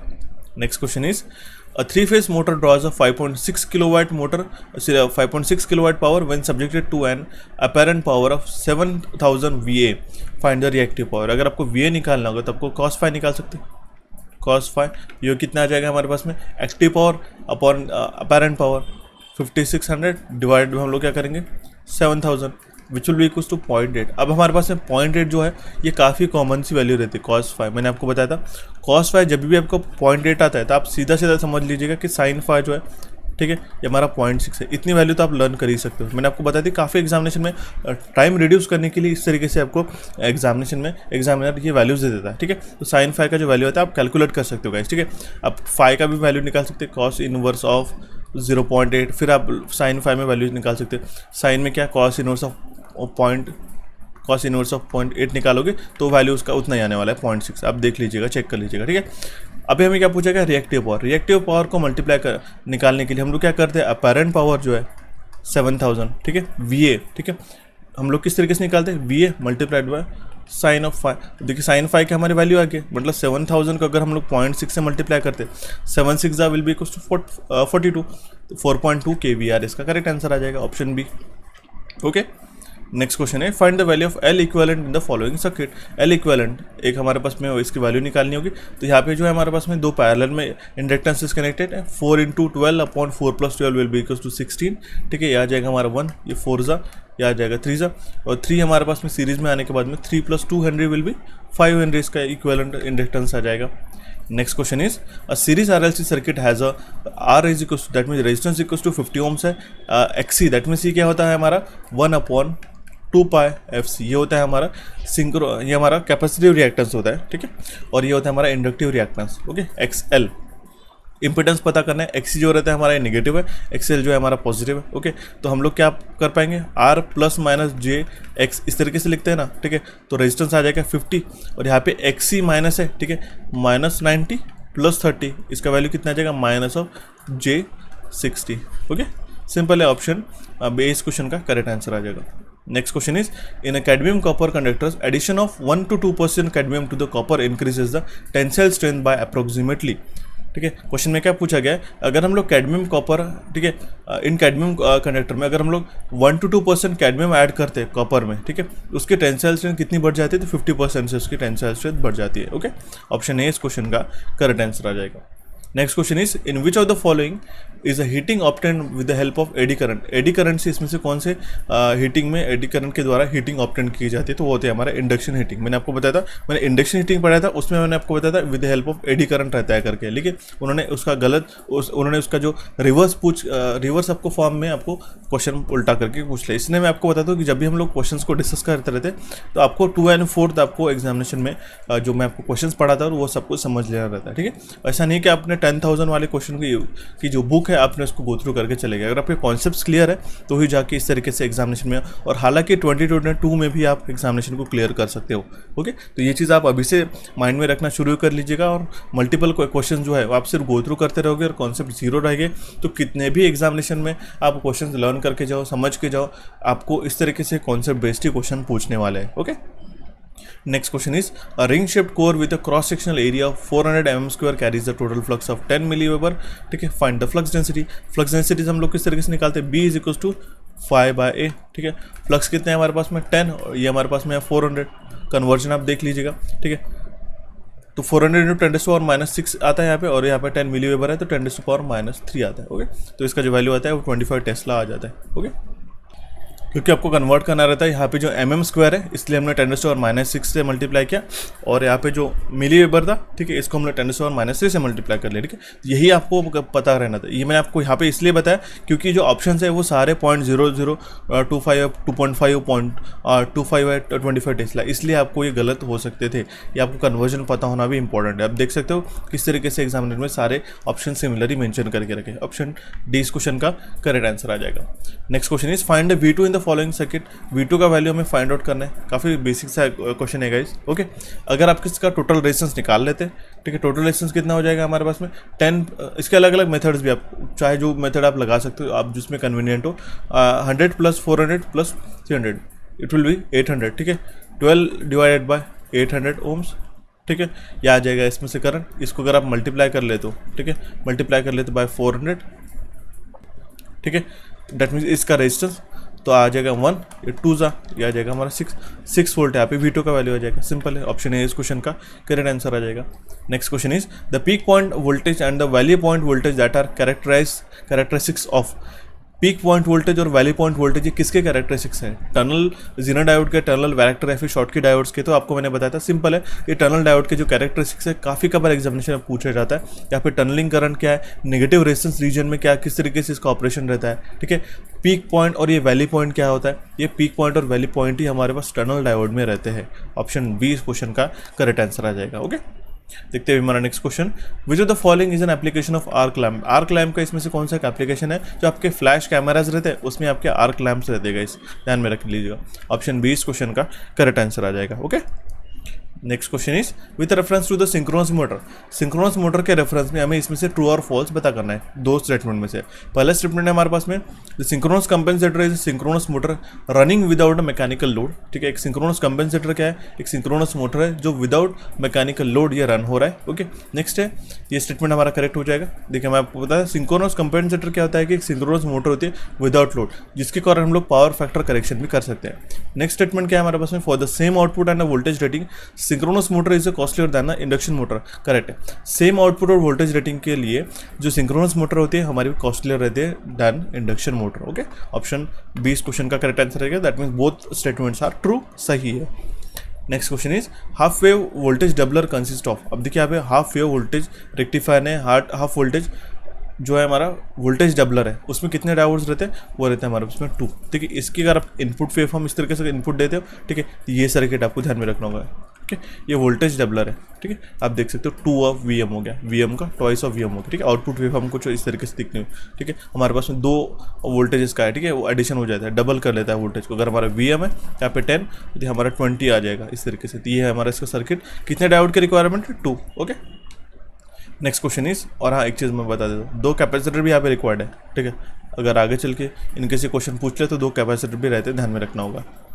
Next question is which of the following flow meter works on the principle of Bernoulli's theorem. इसमें से कौन सा जो फ्लो मीटर है वो वर्क करता है बर्नौलीज प्रिंसिपल के ऊपर? वो है हमारे पास orifice meter. Okay, option B इस क्वेश्चन का करेक्ट आंसर आ जाएगा। और बर्नौलीज प्रिंसिपल के ऊपर और भी मीटर वर्क करते हैं, जैसे पीटॉट ट्यूब हो गया, पीटॉट ट्यूब हो गया, और वेंचुरी मीटर भी आता है। ठीक है, यहाँ पे मेंशन नहीं है, वेंचुरी मीटर और ऑरिफिस मीटर, ये तीनों आपको ध्यान में रखना होंगे। Okay, next question is a single phase transformer has a 400 primary and 1000 secondary turns if a primary is connected to 50 hertz supply at 500 volt determine the voltage induce in the secondary winding. Simple है, निकाल सकते जो हमारा ratio रहता है N1/N2 is equal to क्या रहता है हमारा V1/V2। अगर V2 निकालना होगा तो हम लोग क्या करेंगे, V1 multiplied by N2 divided by N1। ठीक है, V1 कितना है हमारे पास में 500 मल्टीप्लाइड बाय हम लोग क्या करेंगे यहाँ पे N2 का जो वैल्यू है सेकेंडरी टर्न है 1000 डिवाइडेड बाय N1 कितना है 400। ओके, ये 0 से 0 कैंसिल हो जाएगा। Okay, 5000 divided by 4 will be equal to 1250। Option B इस क्वेश्चन का करेक्ट आंसर आ जाएगा। Next question is in the following circuit find out the total current supplied by the battery. ठीक है, इसका करेक्ट आंसर मैं मेंशन कर देता हूँ, वो है हमारा 5 एम्प है। अब आपको एक चीज़ मैं क्वेश्चन में इसलिए पूछ रहा हूँ क्योंकि काफ़ी इंटरेस्टिंग है। ठीक है, आप इसमें से आप मुझे एक चीज़ बताइएगा कमेंट बॉक्स में, क्वेश्चन नंबर 49 मेंशन करके, अगर आप ये 2 बल्ब्स है 15 वाट के और 10 वाट के, ये सीरीज़ में कनेक्टेड है। ठीक है, हालांकि तो हम लोग पैरेलल में कनेक्ट करते उसके पावर के एडिशन करते, तो क्या ये इन दोनों का जो पावर है 15 वाट और 10 वाट का ये एडिशन होगा या इसका इक्विवेलेंट पावर निकलेगा? ये मुझे कमेंट बॉक्स में कमेंट करके बताइएगा, काफ़ी इंटरेस्टिंग है गाइस। हालांकि इस क्वेश्चन का कार्य काफ़ी सिंपल सा आंसर है 5 एम्पियर्स। ठीक है, ये मुझे कमेंट बॉक्स में कमेंट करके बताइएगा। इससे आपको एक चीज़ सोचने को मिलेगी कि अगर हमारे पास में अप्लायंसेस सीरीज में कनेक्टेड होते हैं तो इसके कारण क्या इफेक्ट हो सकता है करके। एक बेस्ट कमेंट को मैं काफ़ी अच्छी तरीके, अगर कोई बेस्ट कमेंट करता है तो मैं डेफिनेटली उसको रिकग्निशन दूंगा, तो आप मुझे कमेंट बॉक्स में कमेंट करके बताइएगा। Okay, next question is the ratio of operating capacity to the available capacity of an open delta connection is what. Open delta connection में जो operating capacity to the available capacity का ratio क्या रहता है? Scott connection को हम लोग कहते हैं 0.866 का। ठीक है, ये रेशियो आपको ध्यान में रखना होगा। ठीक है, ऑप्शन सी इस क्वेश्चन का करेक्ट आंसर आ जाएगा। Then the next question is dash is a semiconductor device with a PN junction that converts light into an electrical current। एक ऐसा फोटोडायोड जो एक सेमीकंडक्टर डिवाइस है जो करता है हमारे पास में लाइट इनटू इलेक्ट्रिकल करंट, तो वो रहता है हमारा फोटो डायोड, ठीक है। जिस तरीके से एलईडी का जो एरोज रहते हैं, ठीक है, आपके अपवर्ड रहते हैं, ठीक है, वो क्या करता है, लाइट इमिट को करता है। बट जो फोटो डायोड क्या करता है, लाइट एब्सॉर्ब करके उसको इलेक्ट्रिकल करंट में कन्वर्ट कर देता है। आप अगर रियल लाइफ इमेज देखना चाहते हो तो इस तरीके से होता है, आप देख सकते हो यहाँ पे ग्लास लगा हुआ है and the light flows light emits on this that surface, okay, semiconductor surface, ठीक है, लाइट यहाँ पे कैप्चर होती है, ओके। ऑप्शन सी इस क्वेश्चन का करेक्ट आंसर आ जाएगा। Next question is two coils having a self inductance of 16 henry and 4 henry are coupled to such a way that the mutual inductance is 4 henry, find the coefficient of coupling. Coefficient of coupling हमें पता करना है, तो इसका formula क्या रहता है, m is equal to क्या रहता है, k under root of L1 into L2, ठीक है, L1 इंटू L2। अब देखिए k क्या है, के है हमारे पास में कोएफिशिएंट ऑफ कपलिंग, यही हमें पता करना है, और m का जो है म्यूचुअल इंडक्टेंस 4 गिवन है। 4 इज इक्वल टू क्या हो जाएगा, K multiplied by under root of L1, 16 into 4, ठीक है। तो 16 इंटू 4 इसका वैल्यू कितना आ जाएगा, 64, under root of 64, under root of 64 will be 8, ठीक है। तो इसको हम लोग 8 से डिवाइड कर देते हैं, लेट्स इरेज दिस, ओके। तो 1 बाय 2 विल बी 0.5, के का वैल्यू जो है वो है हमारा 0.5, दैट मीन्स जो coefficient of coupling K will be 0.5, simple है। Next question is in DC machine the dash serves as the return path for the pole flux. DC machine में योग जो है वो सर्व करता है, योग जो आउटर पोर्शन रहता है हमारा वो रिटर्न पाथ रहता है, ठीक है, फ्लक्सेस के लिए। ऑप्शन बी इस क्वेश्चन का करेक्ट आंसर आ जाएगा। Next question is when two identical sinusoid, मैंने आपको कुछ ही दिनों पहले एनएचपीसी की जो हमने सीरीज लगाई थी, ठीक है, उसमें मैंने आपको एक क्वेश्चन कवर कराया था, ठीक है। जब हमारे दो आइडेंटिकल साइनोसाइडल वोल्टेजेस है जो 0 डिग्री फेज डिफरेंस बता रहे हैं हमारे एक्स एंड वाई प्लेट्स पे, ठीक है, सी आर में, तो लिसाजिस पैटर्न में क्या रहेगा, तो उसमें हमारा रहेगा straight line with a positive slope. मैंने आपको सेम ये चीज़ बताई थी, आप देख सकते हो, आप सेशन को गो थ्रू भी कर सकते हो पिछले जाके, ठीक है। Straight line with a positive slope जब हमारे पास में 0 डिग्री फेस डिफरेंस है करके आप देख सकते हो, ओके। सेम क्वेश्चन आपको पूछा गया था, हालांकि ये कॉम्प्लिकेटेड भी नहीं पूछा उन्होंने, सीधा straight line with a positive slope आपको पूछ लिया था, ओके। ऑप्शन बी इस क्वेश्चन का करेक्ट आंसर आ जाएगा, okay. Next question is question number 55, which of the following is a non fusion welding, इसमें से कौन सी नॉन फ्यूजन वेल्डिंग है, ओके, ये हमें क्वेश्चन में पूछा गया, तो वो है हमारी फोर्ज वेल्डिंग, ओके। देखिए दो तरीके के वेल्डिंग हम लोग कर सकते हैं, हालांकि वेल्डिंग को हम लोग काफ़ी तरीके से डिफाइन कर सकते हैं अलग अलग। फ्यूजन में क्या आता है हमारे पास में आर गैस थर्माइट वेल्डिंग हो गया, ऑक्सीफ्यूल वेल्डिंग हो गया, इंडक्शन वेल्डिंग हो गया। लेकिन जो हमारे पास में नॉन फ्यूजन वेल्डिंग, ठीक है, जिससे प्रेशर वेल्डिंग या फिर सॉलिड स्टेट वेल्डिंग हम लोग कहते हैं, तो उसमें हमारे पास में फोर्ज वेल्डिंग आती है, फ्रिक्शन वेल्डिंग हो गया, रोलिंग वेल्डिंग आ गया, डिफ्यूजन वेल्डिंग आते हैं, ओके, ध्यान में रखना होगा। ऑप्शन सी इस क्वेश्चन का करेक्ट आंसर आ जाएगा guys. Next question is with reference to the DC motor state true और false for the following statement, ठीक है। डीसी मोटर से रिलेटेड हमें ट्रू और फॉल्स स्टेटमेंट पता करना है, आप इसी पेपर में देख सकते हो। अभी तक हमने 4 से 5 क्वेश्चन आए हमने ट्रू फॉल्स के देख लिए, ठीक है। हमें जल्दी से जल्दी वो सेशन लाना पड़ेगा। Difference between the armature torque and shaft torque, जो डिफरेंस रहता है between armature torque and shaft torque उसको हम लोग लॉस्ट टॉर्क कहते हैं, ये स्टेटमेंट करेक्ट है। Increase in a flux would decrease the torque, ये स्टेटमेंट गलत हो जाएगा। अगर हम लोग फ्लक्स को इंक्रीज करते तो यहाँ पे टॉर्क डिक्रीज नहीं होगा, ये स्टेटमेंट गलत हो जाएगा, क्योंकि T is directly proportional to the phi into A. यहाँ पे क्या बोला है कि अगर हम लोग फ्लक्स को डिक्रीज कर दे तो टॉर्क यहाँ पे डिक्रीज हो जाएगा, नहीं, क्योंकि हमें तो डायरेक्टली प्रोपोर्शनल लग रहा है, तो ये स्टेटमेंट हमारा इनकरेक्ट हो जाएगा। पहला स्टेटमेंट करेक्ट है, दूसरा इनकरेक्ट है। Next question is which of the following is not a characteristics of shaded pole single phase motor, इसमें से कौन सी कैरेक्टरिस्टिक्स नहीं है shaded pole single phase motor की, तो वो है हमारा हाई ओवरलोड कैपेसिटी। हालांकि इसकी low efficiency, low starting torque and low overload capacity, these are the characteristics of shaded pole single phase motor, okay. Next question is a the three-phase induction motor has 8 poles and it runs on a supply of 60 Hz. Find out the speed of rotating magnetic field. Rotating magnetic field की हमें speed पता करनी है, ठीक है। देखिए हम लोग क्या करेंगे 120 into F divided by P, ठीक है। 120 मल्टीप्लाइड बाई फ्रीक्वेंसी कितना है हमारे पास में 60 divided by number of poles कितना है 8, यह आ जाएगा 2 सा, यह आ जाएगा 40, ठीक है। 4 यह आ जाएगा हमारा 20 पे से 20 इंटू 6, यहाँ पे गलत हो गया, ठीक है। मैं एक बार फिर से कैलकुलेशन कर देता हूँ। 120 मल्टीप्लाइड बाय यहाँ पे कितना आएगा 60 divided by number of poles आ जाएगा, ओके। इसको आप सॉल्व कर लेते हो तो काफ़ी सिंपल है, ये आ जाएगा 8 1 1 और 15 ज़ा, ठीक है। 15 into 6 will be equal to 90, ठीक है, और ये 0 यहाँ पे 900 RPM इसका करेक्ट आंसर आ जाएगा, okay. Option D will be the correct answer in this case. Let's take the next question. The temperature coefficient of resistance is the dash for silicon and for a copper. जो temperature resistance रहता है हमारा silicon के लिए वो हमारा negative रहता है, मैंने आपको बताया था, क्योंकि जो हमारे सेमीकंडक्टर रहते हैं वो हमारे एंटी से रहते हैं, नेगेटिव टेम्परेचर कोफिशिएंट। और जो कॉपर है, कॉपर क्या है हमारा एक कंडक्टर है, और कंडक्टर क्या रहता है हमारा पीटीसी। ओके, सिंपल है, ऑप्शन बी इस क्वेश्चन का करेक्ट आंसर आ जाएगा। इस स्टेटमेंट ने मैं आपको काफ़ी बार बताया था कि पॉजिटिव टेम्परेचर कोफिशिएंट हमारे प्योर मेटल रहते हैं, नेगेटिव हमारे सेमीकंडक्टर रहते हैं, ठीक है। इंसुलेटर भी हमारे एंटी से रहते हैं, और जीरो टेम्परेचर कोफिशिएंट में हमारे पास में ऑप्शन में बनता है कि मैग्नीन और कांस्टेंटाइन जो है वो जीरो टेम्परेचर कोफिशिएंट पे, इसलिए हम लोग इसका रेजिस्टेंस का मैन्युफैक्चरिंग के लिए भी इसको इस्तेमाल करते हैं, ठीक है। ऑप्शन बी इस क्वेश्चन का करेक्ट आंसर आ जाएगा। बढ़ते हैं हमारा नेक्स्ट क्वेश्चन की ओर। क्वेश्चन नंबर है 60। Which of the following bridges is use for the measurement of incremental inductances. तो ओवंस ब्रिज जो है हम लोग इसको इंक्रीमेंटल इंडक्टेंस का मेजरमेंट के लिए इस्तेमाल करते हैं। ओके, ये क्वेश्चन भी आपको रिसेंटली एग्जामिनेशन में पूछा गया था। नेक्स्ट क्वेश्चन है dielectric material is allowed to accumulate the charge through a 2.5 ampere current, how much time will it require to accumulate the charge of 40 coulomb, ठीक है। आई इज इक्वल टू क्या आ जाएगा, Q divide by T. Okay, time का पूछा गया, Q कितना हमारे पास में 40 डिवाइड बाय 2.5, इसका वैल्यू कितना आ जाएगा 16 सेकेंड। ओके, सिंपल है, 16 सेकेंड इसका करेक्ट आंसर आ जाएगा, ऑप्शन ए। देखते भी हमारा next question. The unit of reluctivity is, reluctivity का यूनिट क्या है, वो हमारा मीटर पर हेनरी। ओके, ऑप्शन डी इस क्वेश्चन का करेक्ट आंसर आ जाएगा। सिंपल है, मीटर पर हेनरी हमारा रिलेक्टिविटी है, रिलेक्टेंस का अलग आता है, रिलेक्टिविटी का अलग है। Okay, next question is the current plug setting usually ranges from 10% to 70% in steps of dash for earth leakage relay. Earth leakage relay के लिए जो करंट प्लग सेटिंग रहती है वो रहती है 10 to 70% in step of 10% for in step of for the earth leakage relay. Earth leakage relay के लिए हमारे पास में 10 स्टेप्स में रहते हैं, ठीक है, इन स्टेप्स ऑफ 10 के स्टेप्स में रहते हैं, 10% के स्टेप में। ओके, ऑप्शन सी इस क्वेश्चन का करेक्ट आंसर आ जाएगा। Next question is for a parallel circuit dash is an quantity analogous to the reactance in the series circuit. काफ़ी सिंपल है, सीरीज सर्किट में जो रिएक्टेंस रहता है, ठीक है, तो पैरेलल सर्किट में कौन सी क्वांटिटी एनालॉगस रहती है, वो रहती है हमारी ससेप्टेंस। सिंपल है गाइस, ऑप्शन सी इस क्वेश्चन का करेक्ट आंसर आया था, मैंने आपको बताया था। इंपीडेंस को हम लोग एडमिटेंस में एनालॉगस मानते हैं, ठीक है। रिएक्टेंस हमारे पास में ससेप्टेंस के एनालॉगस रहता है, और रेजिस्टेंस हमारे कंडक्टेंस के एनालॉगस है। इंपीडेंस ट्रायंगल और एडमिटेंस ट्रायंगल मैंने मेंशन करके रखा है, अच्छी तरीके से ध्यान में रख लीजिएगा।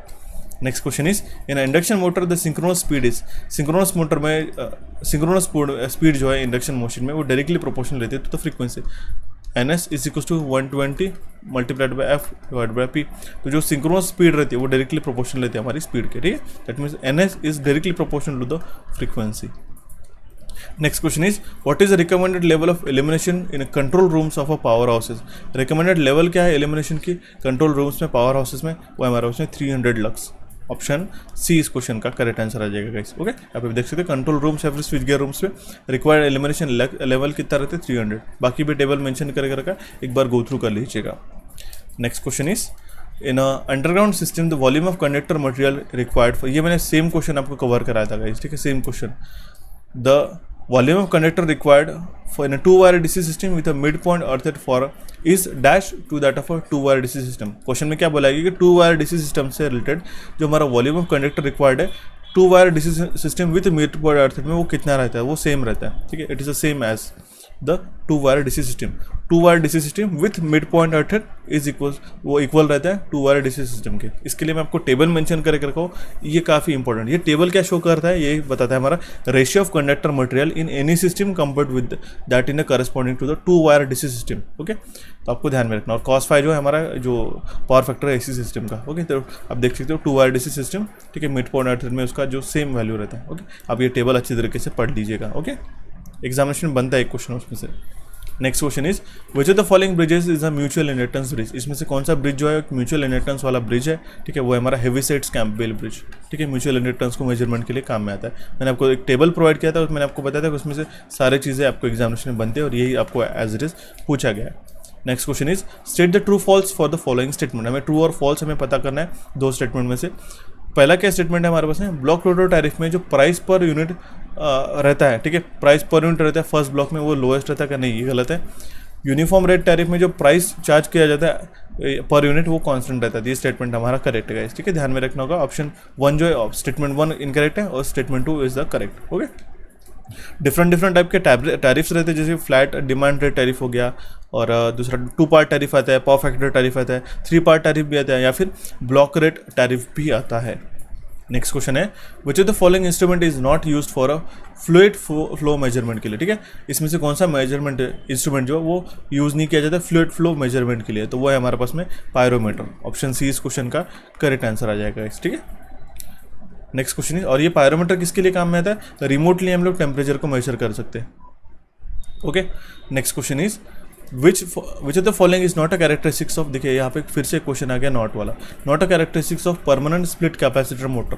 परमानेंट स्प्लिट कैपेसिटर मोटर के इसमें से कौन सी कैरेक्टरिस्टिक्स नहीं है, उसकी एफिशिएंसी हाई रहती है, पुल आउट टॉर्क भी हाई रहता है, पावर फैक्टर भी हाई रहता है, लेकिन उसका स्टार्टिंग टॉर्क लो रहता है, इसलिए स्टेटमेंट हमारा डी ये कैरेक्टरिस्टिक्स नहीं है, ये करेक्ट आ जाएगा। Okay, next question is in case of a direct indirect arc furnaces the power factor is approximately, indirect arc furnaces में जो पावर फैक्टर रहता है वो हमारा 0.85 लैगिंग रहता है, इस ध्यान में रखना होगा। ऑप्शन ए इस क्वेश्चन का करेक्ट आंसर आ जाएगा। Okay, next question is state true false, फिर से हमारा ट्रू फॉल्स वाला क्वेश्चन आ गया। ठीक है, पहले स्टेटमेंट क्या कह रहा है, डेल्टा डेल्टा सिस्टम में जो है लाइन वोल्टेज और फेज वोल्टेज इक्वल रहते हैं, बराबर है। वीपीएच इज इक्वल टू क्या रहता है, वीएल रहता है। उसके अपोजिट क्या है, हमारे स्टार सिस्टम में रहता है। ओके, और जब स्टार कनेक्टेड लोड सप्लाई किया जाता है वोल्टेज में एबीसी फेजेस में, फेज सीक्वेंस में, तो जो लाइन वोल्टेजेस है वो लैग करते हैं corresponding phase voltages by 30 degree. ये उल्टा स्टेटमेंट दे दिया, इसलिए स्टेटमेंट गलत हो जाएगा। ठीक है, लाइन वोल्टेजेस लैग नहीं करते फेज वोल्टेजेस के। ओके, ये स्टेटमेंट इनकरेक्ट है, इसलिए इसका करेक्ट आंसर आ जाएगा ऑप्शन डी। देखते हुए हमारा next question, in a single phase circuit the apparent power is 250 VA and the reactive power is 150 VAR, find the active power. Simple है, अगर हमारा अपैरेंट पावर एस है तो हम लोग इसको इस तरह से निकालते हैं, √P² + Q²।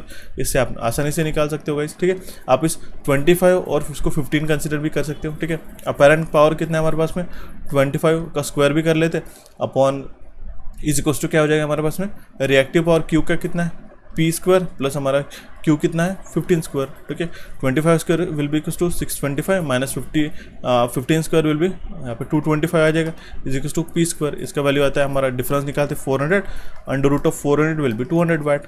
ऑप्शन है इस क्वेश्चन का करेक्ट आंसर आ जाएगा। नेक्स्ट क्वेश्चन इज, देखिए इंपॉर्टेंट क्वेश्चन है, ध्यान से देखिएगा। Maximum demand on the power station is 200 megawatt, if the annual load factor is 50%, calculate the total energy generated in a year.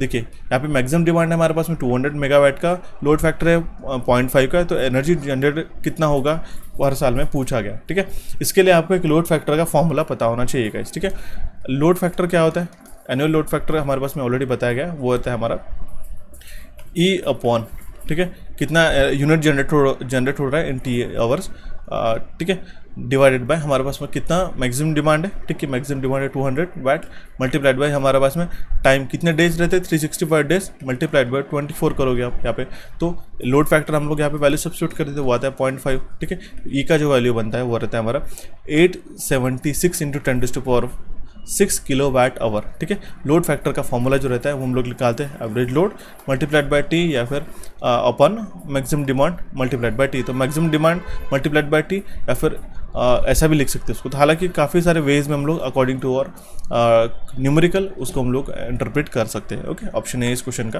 Correct answer आ जाएगा। Next question is, in a magnetic circuit, the magnetic coil has a 10 turns and the reluctance of a magnetic path is 250 ampere turns per Weber. Find out the value of self inductance. Self inductance का value पता कौन है, ठीक है। L is equal to क्या हो जाएगा इसमें से, इस फार्मूला के according n² divided by s।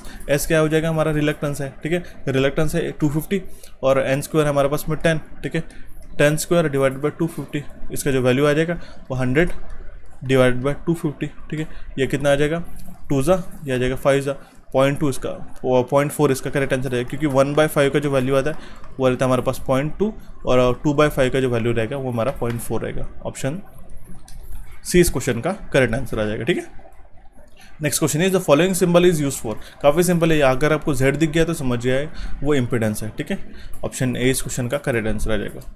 Next question is, a typical squirrel cage induction motor will have a dash starting torque with a dash starting current when started as a direct online. अगर हम लोग direct online start कर सकते हैं squirrel cage induction motor को, तो उसका जो स्टार्टिंग टॉर्क रहेगा, ठीक है, वो कितना रहेगा 130% विद 600% स्टार्टिंग करंट। ठीक है, तो जो हमारा स्टार्टिंग करंट रहता है, हम लोग यहाँ पे परसेंटेज में गिवन है कंफ्यूज करने के लिए, ये हमारा 6 to 8 रहता है फुल लोड करंट पे, जब हम लोग डायरेक्ट ऑनलाइन स्टार्ट करते हैं तो उसको। ठीक है, नेक्स्ट क्वेश्चन है हमारा, dash is the most commonly use material for insulator on overhead line. Overhead transmission line में कौन से इंसुलेटर यूज़ किए जाते हैं? पोर्सिलिन के। ये भी हमने ट्रांसमिशन लाइन वाले कोर्स में पढ़ाया था, ठीक है, और डिस्कस किया था। काफ़ी सिंपल है, सबको पता होना चाहिए कि पोर्सिलिन के इंसुलेटर्स लगे रहते हैं, ठीक है, इस तरह के ये इंसुलेटर्स लगे रहते हैं। These are nothing but a porcelain.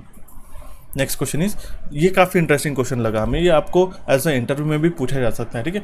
Following is a two tariffs are offered, ठीक है। पहला टैरिफ है हमारा कि 100 रुपये प्लस आपको 15 पैसे पर यूनिट के हिसाब से देने पड़ेंगे। नेक्स्ट आपका जो टैरिफ है एक फ्लैट रेट है 40 पैसे पर यूनिट के हिसाब से। मैंने आपको एक ओवरऑल ऑप्शन के माध्यम से आपको सॉल्व करके बता देता हूँ। देखिए गाइस, सबसे पहले हम लोग हाईएस्ट या फिर हम लोग लोएस्ट ले लेते हैं। इसका करेक्ट आंसर मैं मेंशन कर देता हूँ, वो होता है हमारा 400 यूनिट। अब आपको इसके अकॉर्डिंगली बता देगा सो दैट हम लोग टाइम रिड्यूस कर पाएंगे। पहला टैरिफ क्या है हमारा 100 रुपीज़, आपको 100 रुपीज़ फिक्स देने ही पड़ेंगे, लेकिन 15 पैसे पर यूनिट। तो आपके टोटल यूनिट जो है 400 यूनिट के, ठीक है, वो 400 यूनिट ही मान लेते हैं, मल्टीप्लाइड बाय 0.15।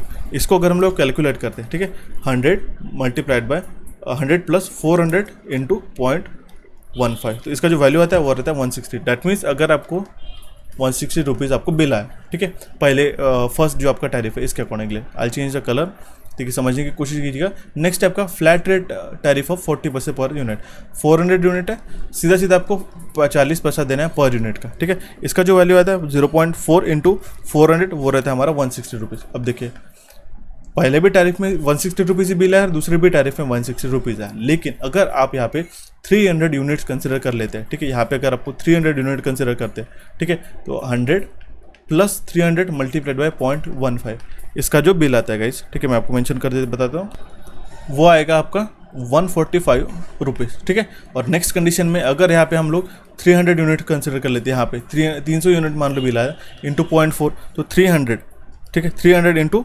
0.4 का जो वैल्यू बनता है वो रहेगा हमारा 120 रुपीज़।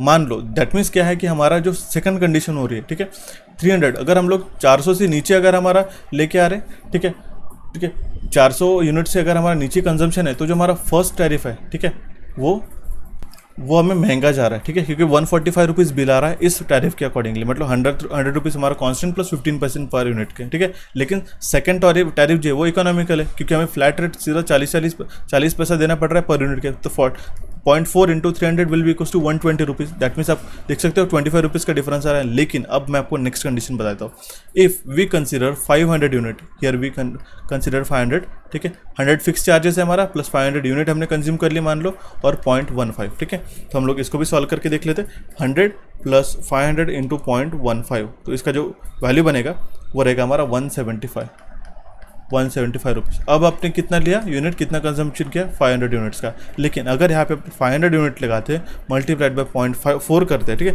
500 इंटू 0.4 करते हैं, तो आपका जो बिल आया, ठीक है, ये कितना आया हमारा 200 रुपीज़। अब आप इस थर्ड कंडीशन में देख सकते हो कि जो सेकंड टैरिफ है हमारा 40 पैसे पर यूनिट का, ठीक है, वो जब हमारे यूनिट जो है 400 यूनिट के ऊपर जा रहा है, तब हमारा बिल जो है बढ़ रहा है। ये हमारा इकोनॉमिकल नहीं है, बट उसी केस में हमारा फर्स्ट टैरिफ जो है, ठीक है, अभी पूछा क्या क्वेश्चन है, फर्स्ट टैरिफ जो है वो कब इकोनॉमिकल हो रहा है, जब हमारे कंजम्पशन है वो अबव 400 यूनिट है। दैट मीन्स आपको 100 रुपीज़ फिक्स चार्जेस देनी है, और सीधा 15 पैसे के हिसाब से आपको 175 रुपीज़ ही बिल आ रहा है, 25 रुपीज़ कम बिल आ रहा है। तो पहला टैरिफ जो है वो इकोनॉमिकल है। इस तरीके से क्वेश्चन आपको एग्जामिनेशन में बन सकते हैं। थोड़ा सा आपको एनालॉजी लगाना रहता है, इसमें कोई आपको रॉकेट साइंस नहीं था या फिर आपको फॉर्मूला बेस्ड क्वेश्चन नहीं था, ठीक है। सीधा आपको बाय ऑप्शन भी आप जा सकते थे।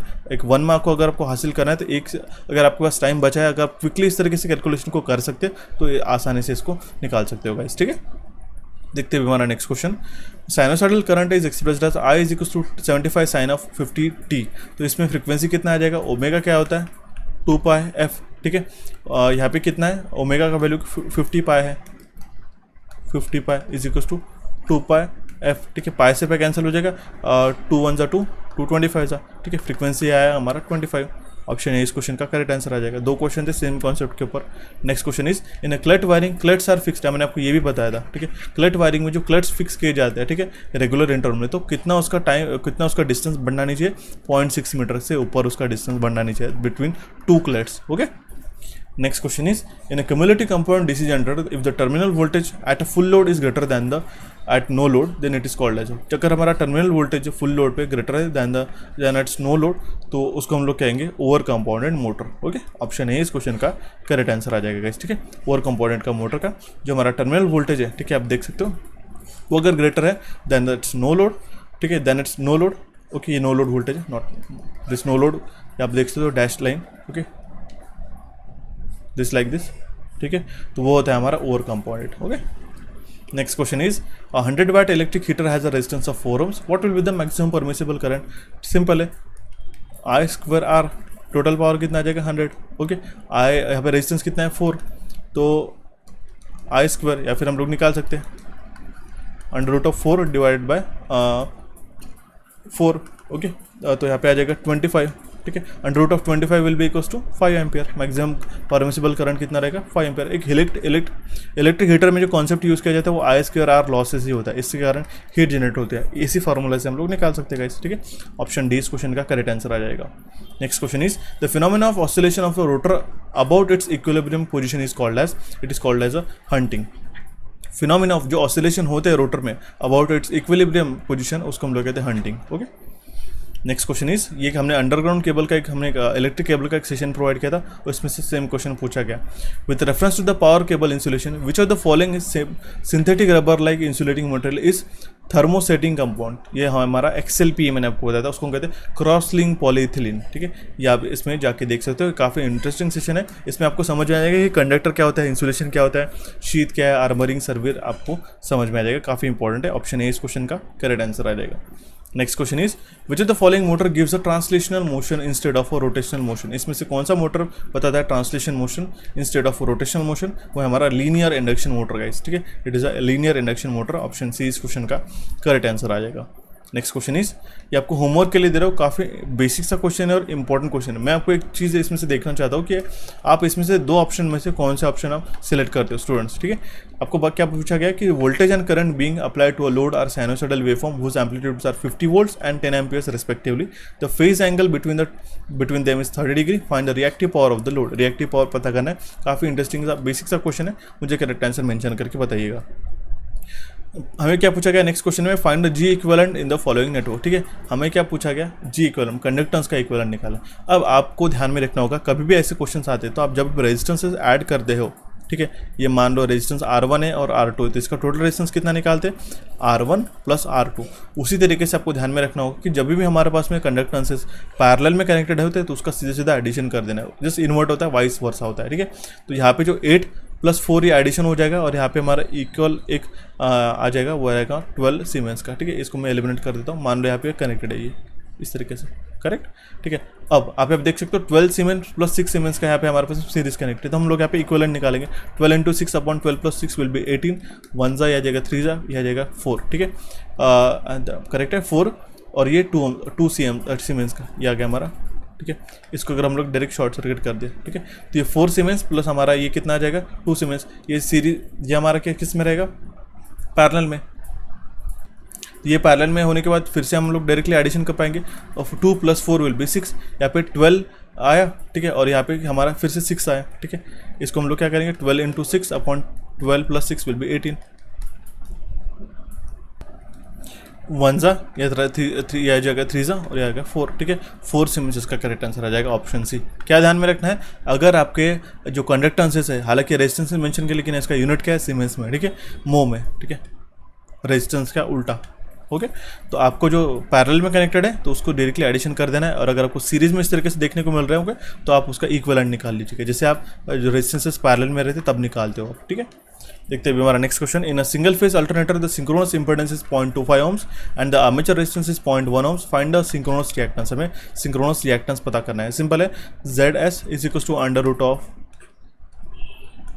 √RA² + XS²। इस फॉर्मूला में आप सब्स्टिट्यूट कर दीजिएगा। सिंक्रोनस रिएक्टेंस पता करना है हमारे पास में, सिंक्रोनस इंपोर्टेंस हमारे पास में 0.25 = आर्मेचर रेजिस्टेंस है 0.1², ओके, या फिर हम लोग इस तरीके से निकाल सकते हैं 0.25² = 0.1² + XS², ठीक है। इससे आपको आसानी से वैल्यू आ जाएगा, वो रहेगा हमारा 0.23 ohms। ऑप्शन सी इस क्वेश्चन का करेक्ट आंसर आ जाएगा।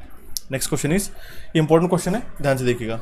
A moving coil voltmeter has a coil with 100 turns and 4 cm long and 3 cm wide. It carries a 25 milliampere current and flux density in the air gap of 0.06 Wb/m². Find the deflecting torque. इसमें क्या पता करना था हमें, देखिए मैं mention कर देता हूँ, डिफ्लेक्टिंग टॉर्क पता करना है, तो TD इज इक्वल्स टू क्या होता है, एक फॉर्मूला पता होना चाहिए, एन बी आई ए, ठीक है, N B I A. Okay, N क्या है, नंबर ऑफ टर्न्स कितना है हमारा 100, बी कितना है, फ्लक्स डेंसिटी है 0.06 मल्टीप्लाइड बाय आई कितना है 25 इंटू 10⁻³ मिली एम्पेयर मल्टीप्लाइड। अब देखिए एरिया में गलत नहीं होना है आपको, एरिया में आपको क्या करना पड़ेगा 4 सेंटीमीटर इंटू 3 सेंटीमीटर वाइड है, इंटू 3 इंटू 10⁻⁻, यहाँ पे क्या करेंगे हर एक का -2 यहाँ पे आ जाएगा -4, तो जाके इसका जो वैल्यू आता है गाइस, ठीक है, वो आएगा हमारा 18 इंटू 10⁻⁵ न्यूटन मीटर। ओके, इसमें आप सॉल्व करके देख लीजिएगा, ऑप्शन बी इस क्वेश्चन का करेक्ट आंसर आ जाएगा। Next question is 10 capacitors are connected in a series, 10 capacitors भी हमारे सीरीज में कनेक्टेड है। काफ़ी सिंपल सा कॉन्सेप्ट मैंने आपको पढ़ाया भी था। सारे 10 कैपेसिटर्स का जो सेम वैल्यू है, ठीक है, और इक्विवेलेंट कैपेसिटेंस कितना है हमारा 10 माइक्रोफैरड।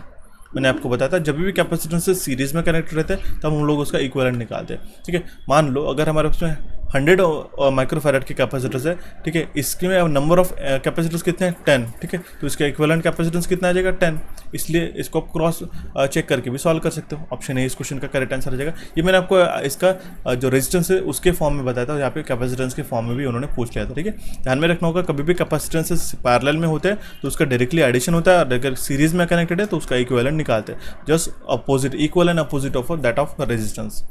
नेक्स्ट क्वेश्चन है हमारा, in an alternator for which type of load the armature reactions will be distortional. इसे हमने डिस्कस किया था, अल्टरनेटर के अंदर कौन से टाइप ऑफ लोड के लिए आर्मेचर रिएक्शन जो है वो डिस्टॉर्शनल रहेगा, वो यूनिटी पावर फैक्टर के लिए रहेगा। और आपको ये बता देता हूँ कि ये क्वेश्चन कहाँ से पूछा गया, ये पूछा गया PGCIL का जो 2013 सितंबर का जो 2018 का पेपर था उसमें ये क्वेश्चन पूछा गया था, उसमें से ही सेम उन्होंने क्वेश्चन मेंशन करके रखा है। हालांकि स्टेटमेंट उन्होंने डिफरेंट किया लेकिन क्वेश्चन का कॉन्टेक्स्ट सेम ही है, इसलिए आपको प्रीवियस ईयर क्वेश्चंस को देखना काफ़ी इंपॉर्टेंट रहता है। ऑप्शन सी इस क्वेश्चन का करेक्ट आंसर आ जाएगा। Next question is the maximum possible value of mutual inductance between two coils having a self inductances of 16 henry and 25 henry is what. ठीक है, सिंपल है, और ये आपको बता देते कौन से पेपर में पूछा गया, LPSC इसरो के टेक्नीशियन बी में। ठीक है, ये पेपर में क्वेश्चन पूछा गया था। ओके, इंपॉर्टेंट है, ध्यान में रखना होगा। L1 का वैल्यू कितना है हमारे पास में 16, L2 का कितना है 25 Henry.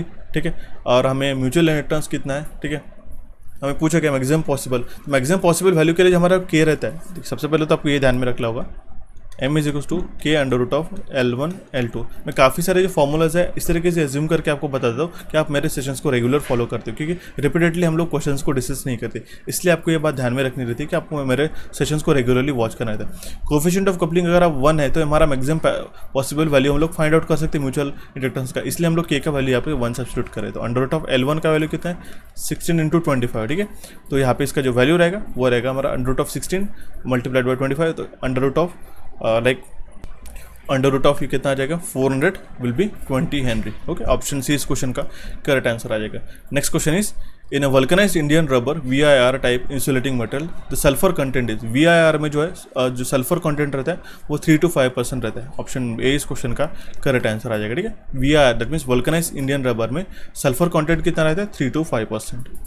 Next question is, in a steel ring with a 15 cm cross-sectional area is wound uniformly with a 1000 turns of a wire carrying a current of 50 milliamperes. Find the MMF. ठीक है, MMF हमें find out करना है। तो MMF हम लोग किस तरीके से फाइंड आउट करते हैं, मैग्नेटोमोटिव फोर्स N × I, ये आपको 15 सेंटीमीटर स्क्वायर आपको इस तरीके से कंफ्यूज करने के लिए दे दिया। ठीक है, N × I एम्पियर्स। ठीक है, तो हम लोग किस तरीके से निकाल पाएंगे उसको 500 मल्टीप्लाइड बाय 10⁻⁻3, ठीक है, मिली एम्पियर से मल्टीप्लाइड बाय, ठीक है, नंबर N कितना है हमारे पास 1000 है इंटू 1000, ठीक है, एम्पियर टर्न्स इसमें इसका वैल्यू आ जाएगा 500 ampere turn.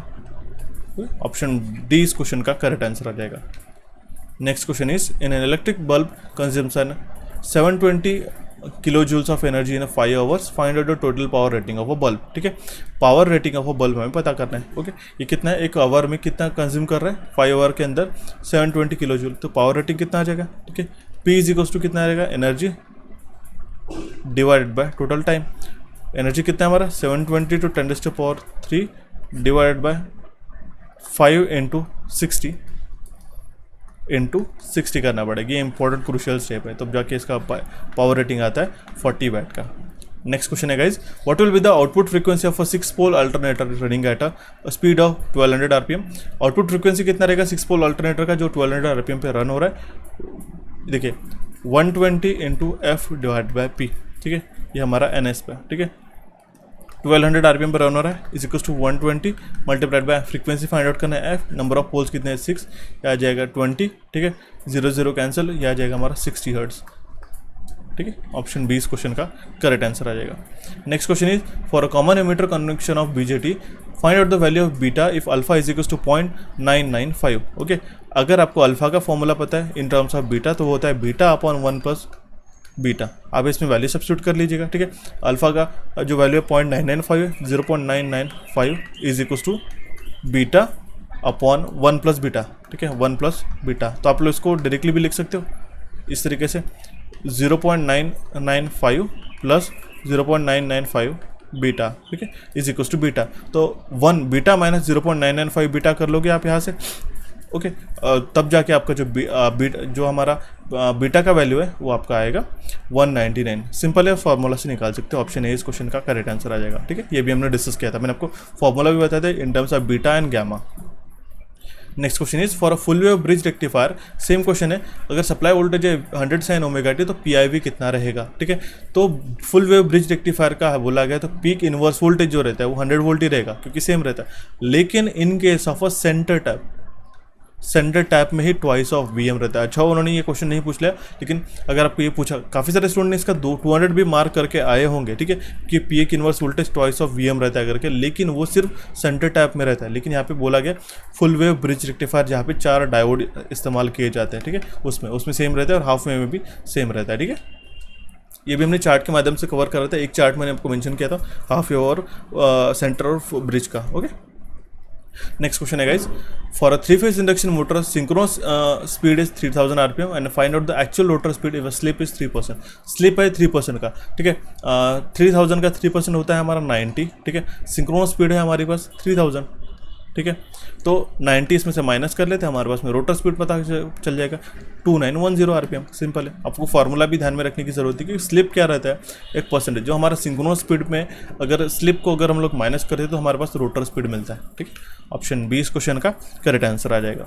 Next question is which of the following is not a characteristics of hydroelectric power plant.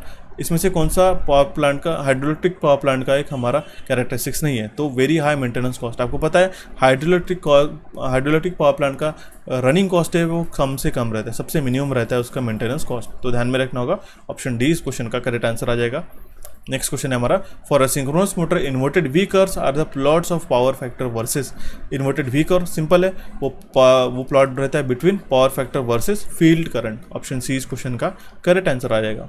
देखते हैं अभी हमारा next question, transform the following circuit into star network. इसको हमें स्टार नेटवर्क में कन्वर्ट करना है। सिंपल है, आप खुद कर लीजिएगा 12, ठीक है, और 12 मैंने आपको बताया था। अगर आपको डेल्टा टू स्टार करना है तो और आपके रेजिस्टेंसेस इक्वल है तो सीधा सीधा उसको डिवाइड कर लीजिएगा 3 से। सिंपल है, अगर आपकी इक्वल रेजिस्टेंस है 12 डिवाइडेड बाय 3, इसका वैल्यू आ जाएगा 4 ohms, ओके। इसी का कन्वर्ट अगर आपको स्टार में दिया रहता, ठीक है, 4 ohms है, 4 ohms और 4 ohms, इसको अगर आपको डेल्टा में कन्वर्ट करना रहता तो आपको मल्टीप्लाई 3 का रहता, 3 से करना पड़ता है। मैंने आपके बेसिक का जो हमारा क्रैश कोर्स है उसमें मैंने आपको पढ़ाया था ये शॉर्ट टेक्निक, ठीक है, आपको इसलिए इसका करेक्ट आंसर आ जाएगा ऑप्शन डी। दोनों भी आप कोर्सेज को जाके देख सकते हो। अगर बेसिक वाला कोर्सेज लेते हो तो फ्लैट 40 आपको हमारे ई बुक पे भी कूपन कोड लगाएगा, या फिर अगर आप जो एडवांस हमारा ट्रांसमिशन लाइन वाला जो कोर्स है उसको लेते हैं तो जेई 50 ये कूपन कोड लगाएगा, उसमें से फ्लैट 50% ऑफ हो जाएगा, ठीक है। 1 ईयर की वैलिडिटी रहती है उसमें। नेक्स्ट क्वेश्चन है, विच of the following is expense is not covered under the overhead charges. Overhead charges में इसमें से कौन सा एक्सपेंस कवर्ड नहीं होता है, तो हमारा loss due to the flood. Loss due to the flood is not covered under the overhead charges. Option B इस क्वेश्चन का करेक्ट आंसर आ जाएगा। Next question is in a CRO. ये क्वेश्चन कहाँ से पूछा गया आपको, ये पीजीसीएल के, ये पीजीसीएल की जो एग्जामिनेशन हुई थी 17 दिसंबर 2020 को, ठीक है, उसमें आपको एक क्वेश्चन पूछा गया, ठीक है। सीआरओ में कौन सा पार्ट नहीं है वर्टिकल डिफ्लेक्शन सिस्टम का, तो जो टाइम बेस्ड जनरेटर है is not a part of vertical deflection system. Next question is which of the following is not a valid advantage of static capacitor being used for a power factor improvement. इसमें से कौन सा एक advantage नहीं है static capacitor का जो use किया जाता है पावर फैक्टर इंप्रूवमेंट के लिए, हमारा long service life more than 15 years. देखते हैं हमारा next question, for a synchronous motor the AC electric power input to stator is the algebraic sum of the gross mechanical power developed in the armature and dash, वो है हमारा armature copper losses. Synchronous motor में जो AC electrical power input रहता है stator का वो algebraic sum रहता है cross mechanical power developed in armature and armature copper losses. Next question is the peak amplitude of a sinusoidal voltage is 120, find the peak to peak voltage. अगर हमारा peak sinusoidal voltage का value 120 है यहाँ तक का, तो peak to peak कितना रहेगा, ट्वाइस ऑफ वी एम, ठीक है, वो रहेगा 240 वोल्ट। सिंपल है यहाँ से यहाँ तक का, ठीक है, 120 plus 120। Next question is generating station has a installed capacity. ये थोड़ा सा न्यूमेरिकल बेस्ड क्वेश्चन था, हम लोग कंसिडर कर सकते हैं। ये कहाँ पे एग्जामिनेशन में पूछा गया था, हालांकि सेम मैं आपको उसका ये रेफरेंस भी बता दूंगा अगर आपको पता करना होगा तो। फिलहाल हमें वो याद नहीं आ रहा है, अगर आपको चाहिए मैं डेफिनेटली बता दूंगा। Generating station has a installed capacity of 50 megawatt. एक जनरेटिंग स्टेशन है, उसका इंस्टॉल्ड कैपेसिटी 50 मेगावाट का, डिलीवर कर रहा है 250 × 10⁻⁶ यूनिट पर एनम। अगर उसका एनुअल फिक्स चार्जेस जो है 160 रुपीज़ है पर किलोवाट इंस्टॉल्ड कैपेसिटी, और रनिंग चार्जेस है 4 पैसे पर किलोवाट आवर। तो हमें कॉस्ट पर यूनिट जनरेटेड पता करनी है। ओके, इंस्टॉल्ड कैपेसिटी कितना है हमारे पास में, 50,000 किलोवाट। ओके, एनर्जी कंज्यूम कितना है पर एनम, वो है हमारे पास में 250 × 10⁻⁶ यूनिट पर एनम, ठीक है। एनुअल फिक्स चार्जेस कितना है, वो हमारे पास में 160 रुपीज़ पर किलोवाट इंस्टॉल्ड कैपेसिटी। ओके, तो एनुअल फिक्स चार्जेस रहेगा, ठीक है, एनुअल फिक्स जो चार्ज रहेगा वो कितना रहेगा, 160 multiplied by 50,000, okay, which will be equals to